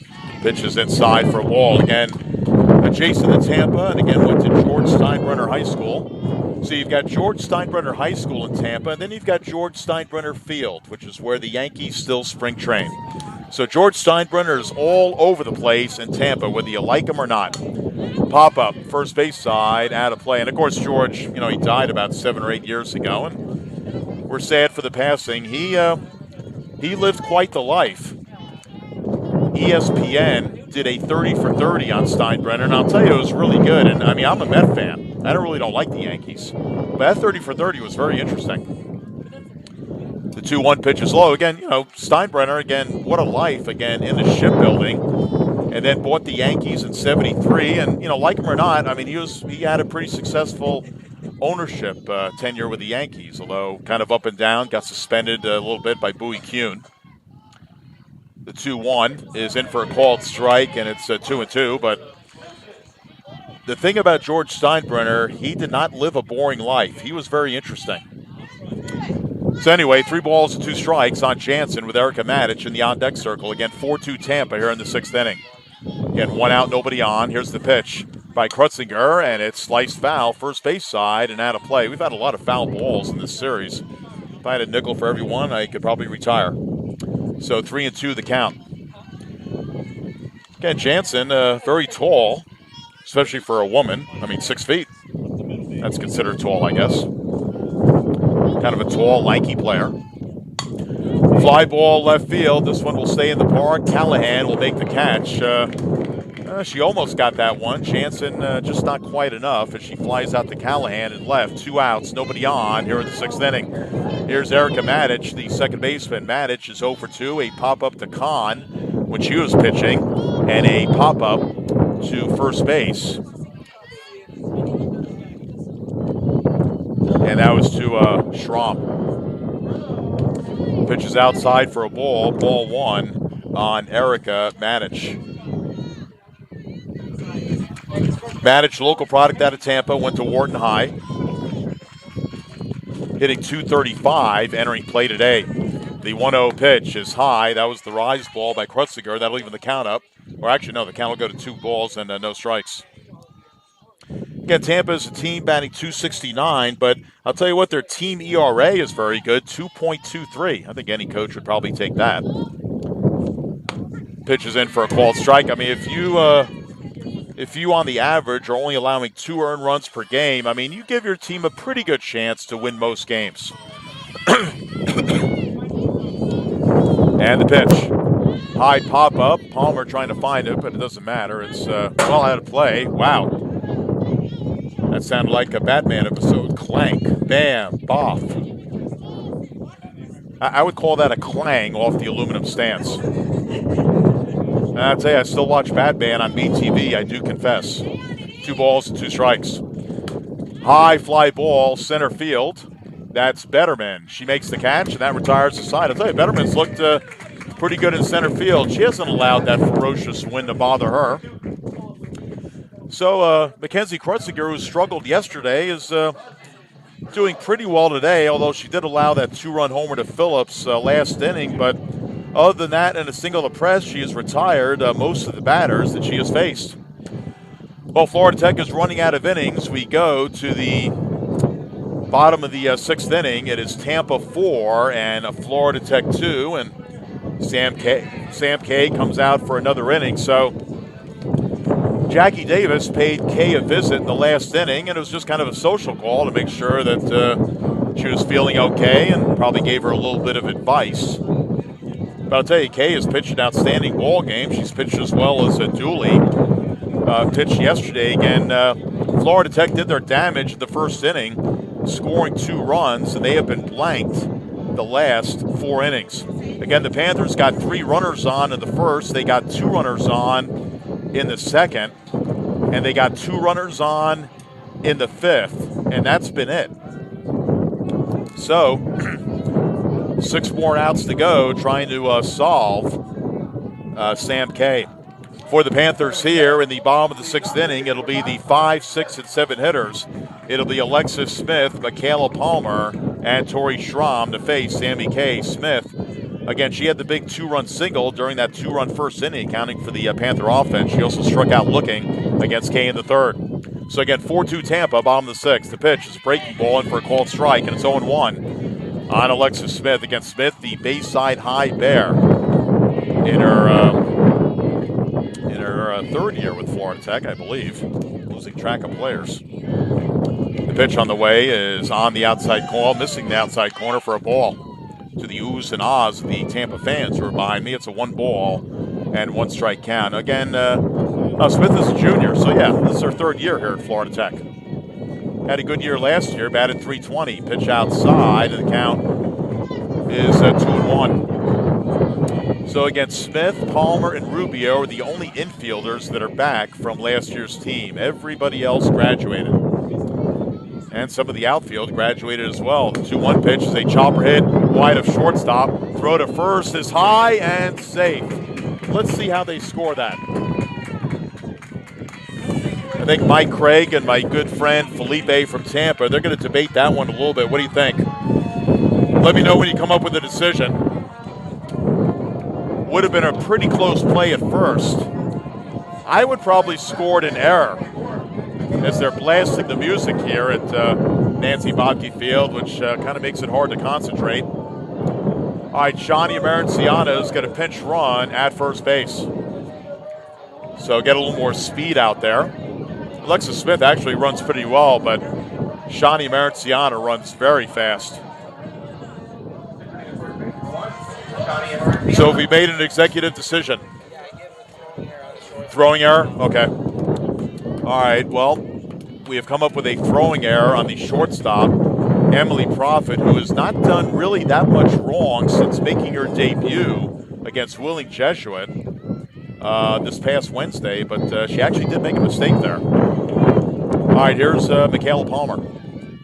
The pitch to Michaela is in for a called strike. Nice breaking ball there by Kay, and it's 0-1 on Palmer. So again, Alexis Smith reaches on the throwing error by Profit, and she is pitch run for by Shawnee Amerenciano. So she's on first, and Palmer represents the tying run. The pitch is in for a ball. Throw it out at second, will not be in time. Boy, look at Shawnee go. Shawnee Amerenciano was so fast that she kind of overslid the bag and almost got called out, but she reached back with her hand and grabbed the bag. Boy, she can motor. She is like a motorcycle on Babcock Road. 1 ball, 1 strike, or maybe Wickham Road. This one hit back to Kay. She holds the runner at second, throws low to first, but dug out by the first baseman, Emily Jansen. So 1 out here in the 6th inning. That'll bring up Tori Schramm, the first baseman. Schramm is 0 for 2. She flew out to right field to the second. She hit a tapper back to Kay back in the 4th inning. So Schramm now represents the tying run at the plate to get Florida Tech down 4-2 here in the 6th. The pitch is in for a called strike, and it's 0-1 on Tori Schramm. Again, Schramm, and a New Jerseyite from Egg Harbor Township. And you know where that is, right? My good friend Joe next to me, he grew up in New Jersey. Ground ball hit, and it's base hit in the left center field, and this might score the run. Played the play, you save. You just cannot throw out Shani Ahmedinciana. She scores from second, and Florida Tech has cut the deficit to 4-3. Tori Schramm with an RBI single. For Schramm, her 3rd RBI of the season.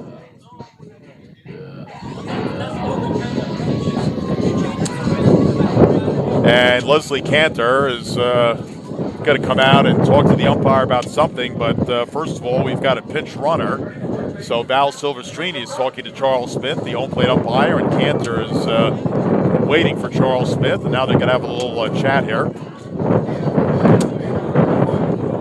So we got a pinch runner at first. Who is it? Number 2? Thank you. Good man, Joe. Rachel Kroc is pitch running at first base, the 5'8" sophomore from Warwick, Australia. So, again, she is pinch running for Schramm. So we had Ahmedinciana pinch running for Smith. That worked out pretty well.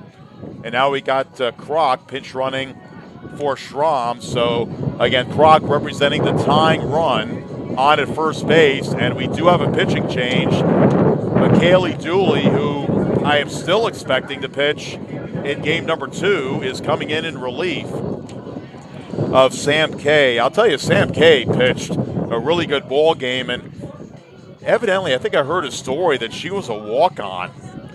And in fact, Jackie Davis told me this story. My good friend Jackie Davis, she's really been impressed with the development of Sam Kay. But Dooley is going to come on, and this is definitely a save situation if she goes the rest of the game and wins it. Here's Melinda Rule. So Rule batting here. You might want to cut the music. And the pitch is high and outside, ball 1. Again, sometimes I feel like I'm at a rock concert out here. And it's a 1 ball, no strike count on Melinda Rule. So Rule is up. And again, pitch running is Kroc at first, representing the tying run. The outfield is straight away. The pitch is in for a called strike, and it's 1 ball and 1 strike on Melinda Rule. Rule doubled back in the 2nd inning. So I'll tell you, this is quite a ball game. Florida Tech jumped out early. Tampa took the lead, and Florida Tech trying to rally. The pitch swung on and missed. A little high heat, a little smoke, a little fire by McKaylee Dooley, and the count is 1-2. Rule is going to take a little bit of a break after that swing. Rule is out of Jacksonville. She is a junior, and she is a forensic psychology major. I wanted to get that in. 1 ball, 2 strikes. And the pitch is high for a ball. Well, I'll tell you, one of my favorite shows on MeTV is Quincy, starring Jack Klugman. He's a forensic doctor. Oh, I love Quincy. What a show that was. Of course, that followed up from The Odd Couple with Tony Randall. The 2-2. Swung on a miss. So Rule is struck out. So Dooley comes in, giving the Panther batters a bit of a different look, and Rule not able to catch up to that fastball. So Dooley in relief picks up her first strikeout. That is the 7th strikeout for Spartan pitching. And let's see. Ashley Campbell is going to pinch hit for Lexi Betterman.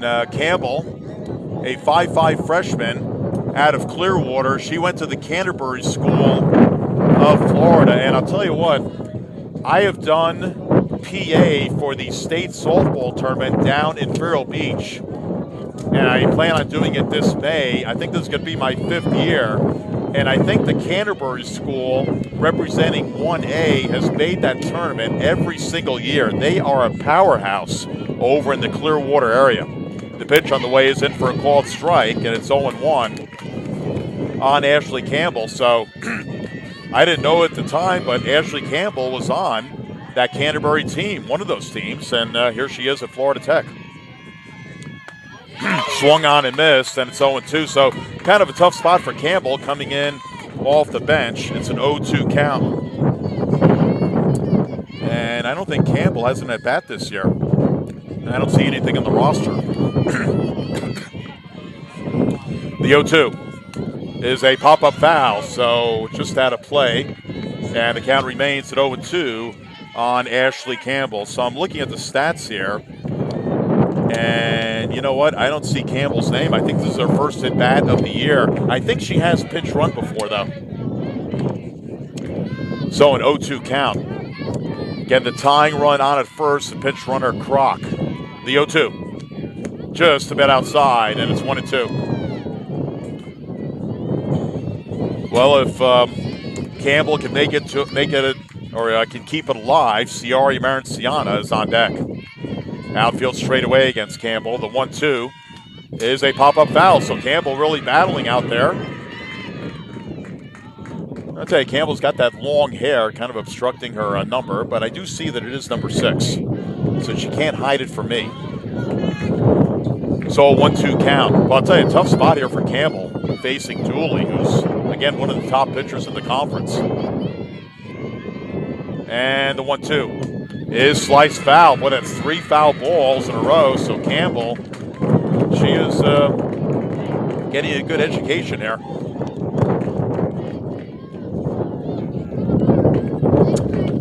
Campbell's major is not listed. Maybe she hasn't made up her mind yet. Again, she's only a freshman. The 1-2 is another pop-up foul. That is 4 pop-up fouls in a row by Campbell. So she's making Dooley work. And it's a 1-ball, 2-strike count. Again, they say in the long run, the batter gets the advantage eventually because they figure the pitcher out. We'll see what happens here. 1-2. And the pitch is swung on and missed. Ball dropped, thrown to first, complete the strikeout. So Dooley wins the war. But I'll tell you, a nice battle there by Campbell. Got to give her some credit. But Dooley gets back-to-back strikeouts to get out of the jam in the 6th inning. So Dooley with 2 strikeouts and 8 strikeouts for Tampa pitching. So Florida Tech, once again, they do get 1 run, but they could have had more.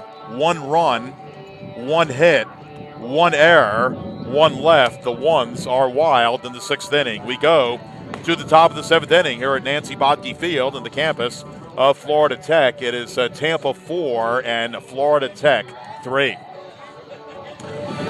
Well, I'll tell you, I am getting a little bit worn out. I'm really glad the temperature is in the 60s because I have done some baseball and softball games in the past where it would literally be about 85 or 90 out here. There wouldn't be much of a breeze, and I would really be sweating it out. But I'll tell you what, I like the breeze because it kind of keeps me stimulated. I don't like it from a broadcasting point of view because it sends my papers all over the place, but it keeps me mentally alert. So I am thankful for the breeze, which again is currently blowing at about 25 or 30 miles an hour. Right now, I would say it's blowing out toward left center. So any fly ball hit the left center field might have a stewardess on it. All right, Lauren Pasco is going to lead off for Tampa here in the top of the 7th inning. Tampa clinging to a 4-3 lead. The pitch by Krutzinger is a foul ball, or tip back into the glove rather, of Palmer. Strike 1. Pasco 0 for 2, a ground ball third, and a pop-up in foul territory to first. Again, Tori Schramm playing first today. And the pitch is in for a ball inside. It's a 1-ball, 1-strike count on Lauren Pasco. So 9-1-2 in the batting order to face Krutzinger. It's Pasco, Cortez, and Press. So a big inning for Krutziger to try and keep this at a 1-run deficit. The 1-1 is swung on and missed. And it's a 1-ball, 2-strike count on Lauren Pasco. Pasco is being shaded toward left center field by the center fielder. I assume that's still Betterman in center. It's a 1-2 count. That looks like Betterman. Ball sliced foul, first base side, and out of play. Is that Callahan still in left? Nobody's listening to me. 1 ball, 2 strikes. And the pitch is high for a ball. So 2-2 the count on Lauren Pasco. So good battle here between Krutzinger and Pasco. Who's going to win this one? The pitch is sliced to right. That one could be trouble. It is up against the wall as Carver plays it. Possible play at third. Oh, she goes back to second. She is what? Safe at second base. So that's going to be a double for Pasco, who was about a quarter of the way heading to third. And then she said, uh-oh, I'm going to put the brakes on. I'm going to try and get back. And she barely did. Now that looked like a motorcycle screeching forward on Wickham Road and then quickly turning in reverse. And fortunately, nobody got hurt. No innocent victims. So Pasco with a pretty exciting double on that play. So that's a possible insurance run out there for Tampa. Nobody out here in the 7th inning. Top of the batting order, Serena Cortez. The pitch is high for a ball, and it's 1-0 on Cortez, who is 1 for 3. She doubled back in the 3rd inning and eventually scored a run. So again, big spot here for Krutziger. Again, trying to keep this at a 1-run deficit. 4-3 Tampa. The 1-0 is bunted on. Good bunt. Goes back to Krutziger. Throws to first. And is it out or safe? Ray Morris says out. The Tampa coaching staff says safe. And Coach Cantor's going to have a chat here with Ray Moore. Now, again, in fairness to the umpires, this is 2 umpire mechanics. This is not easy. So the complainers out here have to take pause, because that is not as easy as it looks, calling that from afar. Not to get critical, but, you know, these umpires generally do a pretty good job, and they are going to call her out. But, you know, again, maybe they should go to 3 umpires. That might be a good idea. Again, is it in the budget? I don't know. Oh, we go to the replay booth. Yeah, where's that replay booth? Do we have it? Okay, I guess not. I'll tell you, Leslie Cantor is just beside herself out there saying that she was safe at first. Charles Smith being diplomatic about it, but I guess it is going to stand, so. So that was a bunt, that was a sacrifice, and that was 1-4 on the sack by Cortez. It was a good bunt. Got the job done. And let's see, Press is going to come up here. So we've got Pasco on third with 1 out, and the Panther infield is in, which is a good idea. You got to try and cut down that run on a ground ball. The pitch is low. Ball 1 to Shelby Press. Press has had a good game. She's 2 for 3 with 2 singles and a run scored. Well, you know, Tampa really wants to get that run in from third, and you know that Florida Tech wants to prevent that run. The pitch is high for a ball. I'll tell you, whether it's baseball or softball, there is so much of a difference between a 1-run lead and a 2-run lead when you enter that last inning. And Michaela Palmer being the nice person that she is, and she really is very nice, giving the pat to a Krutziger saying, hey, let's get the job done here. It's awfully windy out here. I want to get back to the dugout. 2 balls and no strikes. Krutziger with the 2-0.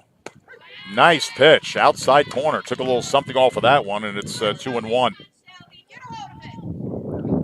So again, Pasco on third, 1 out, top of the 7th, 4-3 Tampa lead. Again, the infield, I'd say it's about halfway in the middle there with the Marinciana and Rule. The pitch, high pop-up left field. We could have a possible play at the plate. Ball caught Here comes the throw. It's going to be offline, and Tampa gets the run. So the insurance run scores as the putout is done in left field.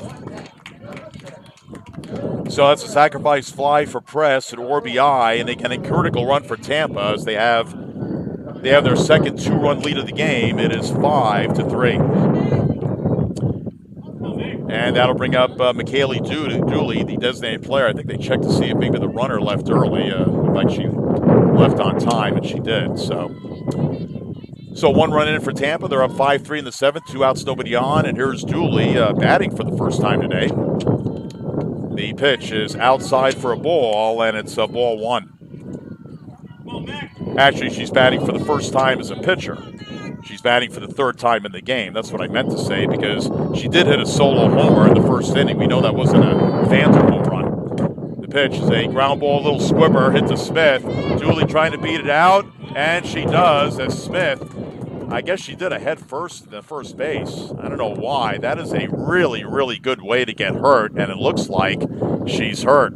They always say just run straight through. Don't slide into first. Don't do the head first slide. Please don't do the head first slide. She's up. I guess she's okay. Well, again, Warren Minor, another one of their top flight pitchers, is already out injured. And Tampa, if they're going to have a good season, they cannot afford to lose Dooley because, I mean, she's a talented pitcher and she's a talented hitter. So you really lose kind of 2 spots there. It looks like she's going to be okay. In fact, it looks like she's kind of laughing about it. That reminded me of Mickey Hatcher of the Dodgers in the mid-'80s. So 2 outs, and is this a pinch runner? Okay. I think that would be a good idea. Get Dooley out of the game, let her get her wits about herself. Number 10, Brianna Taphouse, the 5'5" junior out of Glendale, New York. Uh-oh. Old Blue Eyes. She went to the Frank Sinatra School of the Arts. There's Old Blue Eyes again. And there's the Rat Pack. And the pitch is outside for a ball. And I just got word a couple of hours ago, Peter Lawford and Joey Bishop were part of that Rat Pack, along with Dean Martin and Sammy Davis Jr. And maybe one other person, if I can think about it. The 1-0 pitch is in for a ball, so 2 balls and no strikes on Bailey Phillips. So we got a runner on first with 2 outs and a run in for Tampa. The pitch is in for a ball. So Krutzinger having trouble finding the strike zone against Phillips. It's a 3-0 count. So again, Frank Sinatra, Dean Martin, Joey Bishop, Peter Lawford. That's at least 4 of them. The pitch in for a called strike, and it's a 3-1. I tell you, I love those Dean Martin roasts with Bob Hope, too. That was all part of the circle there. Sammy Davis Jr. would be at those as well. Frank Sinatra. Classic TV. High pop-up, first base side, playable, and Schramm misses it. Oh, it's a foul ball. Okay. That was very close. So I'll tell you, Charles Smith did a good job in getting the right angle in case it was dropped, which it was, by Schramm. And I'll tell you what, that's the first one I've seen where maybe the wind had a little bit of a play factor in that. I'm really surprised the wind has not caused all sorts of havoc out here. It really hasn't until just now. It's a 3-ball, 2-strike count on Bailey Phillips. The pitch is a fly ball to second and picked off by Maranciana, and that retires the side. So Florida Tech gives up 1 run to Tampa. Again, a sacrifice fly by Press driving in Pasco, and again a big run for the Spartans because that gives them a 5-3 lead as we go to the bottom of the 7th inning. Last call for Florida Tech. And for the Panthers, well, I'll tell you what, don't ever count the Panthers out because it is the top of the batting order. It's Maranciana, Carver, and Callahan coming up. So if the Panthers can get a couple of runners on, this game could get very interesting. Again, McKaylee Dooley is in a save situation. So if this game plays out where Tampa wins, if that happens, then Kay would get credit for the win and Julie would get the save. Julie does not have a save this year.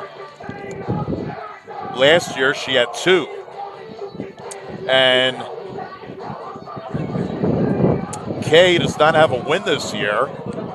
So she's trying to pick up her first win. Boy, I tell you, for an 0-2 pitcher, she is awfully good. Sometimes records can be misleading. All right, so top of the batting order, Ciara Maranciana, Allie Carver, and Jessica Callahan to face McKaylee Dooley. The Panthers need a base runner to get the potential tying run to the plate. And the pitch is in for a ball, 1-0 as Ciara Maranciana, like what she likes to do, particularly as a left-handed batter, runs up and kind of fakes the slap and the bunt. So it's ball 1. Again, she has a slightly open stance from the left side. The pitch is in for a ball. And it's a 2-ball, no strike count. Well, I'll tell you, the infield has no respect for Ciara Maranciana. I mean, they are crowding in. This looks like pitch is in for a called strike. I don't know. It looks like they're all sitting at the table having tea. I mean, this infield is really in. They're about 30 feet away, I think. The pitch is in for a strike. And it's 2-2. I mean, this might be like arena softball. I mean, the entire infield is really, really close. I'll tell you, Ciara Maranciana should try and poke one over their head. Can she get a ball she can lift? The pitch, the 2-2, is fouled off. She slapped at it and stays alive at 2-2. So I think what they're saying is, well, we're not going to allow you to bunt, and we really don't think you can hit the ball that far. So a 2-2 count. And the pitch. She slaps at it. She foul pops it just past the Panther dugout, and it rolls right back on the field. So the count holds at 2 balls and 2 strikes. Again, Maranciana coming in, batting at 233. So kind of a lightweight hitter, kind of similar to Karina Suikava from last year. Although I'll tell you, Suikava got a lot of big hits for Florida Tech. Didn't have the high average, but got some clutch hits. And a chopper foul behind home plate. Well, this game is right at about 2 hours. Maybe not quite 2 hours yet, but it is exactly 2 o'clock on a beautiful but very windy Saturday afternoon here in Melbourne. The 2-2 is swung on and missed, and Maranciana strikes out. So that is actually 3 consecutive strikeouts for Dooley since she entered the game. That is the 9th strikeout for Spartan pitching as Kay had 6. Here's Allie Carver. And the pitch is fouled off straight back behind home plate. The count 0-1 on Carver, who is 1 for 2 and got hit by a pitch. She singled during that 2-run first inning. That kind of got things going, and then she came in on the 2-run single by Smith. Both Carver and Callahan scoring in that hit by Smith. And that was pretty much it until the 6th when Florida Tech got another run. The pitch in for a called strike, and it's 0-2 against Tori Schramm. RBI single in the 6th brought in the Panther 3rd run. Again, the Panthers are down 5-3. They're down to their final 2 outs. 1 out, nobody on here in the 7th. The pitch is a high pop-up and foul. What did that hit? That came down quick. 0-2 the count on Allie Carver. Again, probably one of the more famous citizens of Brownsburg, Indiana. And the 0-2 is swung on and missed. So, Dooley, how about this? I think this was probably a good decision by head coach Leslie Cantor. Cantor brings in Dooley. Dooley has retired 4 batters, and she has struck out all 4. So 4 consecutive strikeouts for Dooley and 10 strikeouts for Tampa today. And here's Jessica Callahan, the last hope here in game 1 of this doubleheader. Callahan is 1 for 2 and got hit by a pitch. The pitch in for a called strike, and it's 0-1. Callahan singling back in the 5th inning. So again, Tampa trying to win the series, which they'll do if they can win this first game, and then we'll play the second game of this doubleheader. The pitch is high, and the count evens up 1 ball and 1 strike on Jessica Callahan. Callahan has to get up so that Vanessa Rubio can be the potential tying run at the plate. And again, Rubio has home run power, so you'd love to get her up here if you can. And the pitch is in for a called strike, and it's, I guess it's 0-2. I thought it was 1-2. It is 1-2, okay. The light bulb might be, oh, there it is. Boy. All right, 1-2 the count. And the pitch is outside. There might be some more gremlins getting into that scoreboard. Don't want to see that happen. So Callahan working the count against Dooley. That's what you got to do against Dooley. You got to work the count and really make her pitch hard. So 2-2, and the pitch is swung on and missed, and that is the ball game. And Tampa holds on for the win. So Dooley, what can you say about her? She hit a home run as the designated player back in the first inning, and she comes in relief. She gets the save, and Kay gets the win, and Dooley comes in, faces 5 batters, and she strikes all of them out. So what a performance. And Florida Tech suffers another tough loss. Again, the second consecutive game against Tampa, they've jumped out to a lead, and Tampa caught them, passed them, and stayed ahead, and they win it by the score of 4-2. So we're going to take about a 25 to 30-minute break. Next game will probably start either 2:30 or 2:35. But let's do a quick wrap-up of this one. Again, Florida Tech today, they trailed 1-0 early on the solo homer by Dooley in the first, came right back with 2 in the bottom of the first. Again, the big hit was a 2-run single by Alexis Smith. And again, Florida Tech led 2-1. That lead would last until the third, when Tampa was able to tie the game as Cortez doubled and eventually came in the score, and that tied the game at 2. And as it turned out, that would be the final scoring for Florida Tech for about 3 innings. Tampa would then get 2 in the fifth, a 2-run homer by Bailey Phillips. That made it 4-2. Florida Tech got 1 run back in the sixth. An RBI single by Schramm made it 4-3, and then Tampa got the insurance run, which as it turned out they didn't need, but it's always kind of nice to get.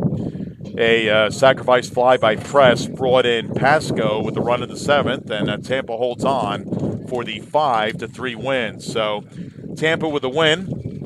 They improved to 10-8, and they improved to 5-3 in the Sunshine State Conference. And Florida Tech will try and figure things out in the second game. They fall to 7-11. They have now lost 5 in a row, both overall and in the conference. They are 0-5, and they desperately need a win to try and salvage something out of this season. And again, the next game will come up at about 2:30 or 2:35. So if you want, you can take a break. If you want to slide on over to baseball and see what's going on, the immortal Jerry Journey is doing that game. Jerry always does a good job.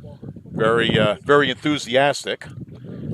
And in fact, I'm going to go over and see Jerry right now and see how he's doing. But baseball going on against Eckerd right now. So come on back in about 25 minutes. We'll have the second game of the softball Sunshine State Conference doubleheader. Just a few more numbers here.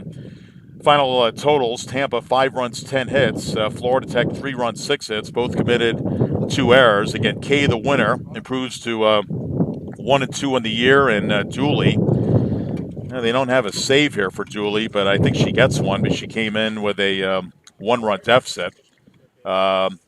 So getting the loss is Krutzinger in relief of Kahn. Okay. Time of the game, 2 hours and 5 minutes. And again, Tampa, they out-hit Florida Tech yesterday 10-7. They out-hit them today 10-6. They win 5-3. So I'm J.C. Miles, going to take a break. Again, softball coming up in about 25 minutes. Thanks for joining us, and please come back. This is FloridaTechSports.com.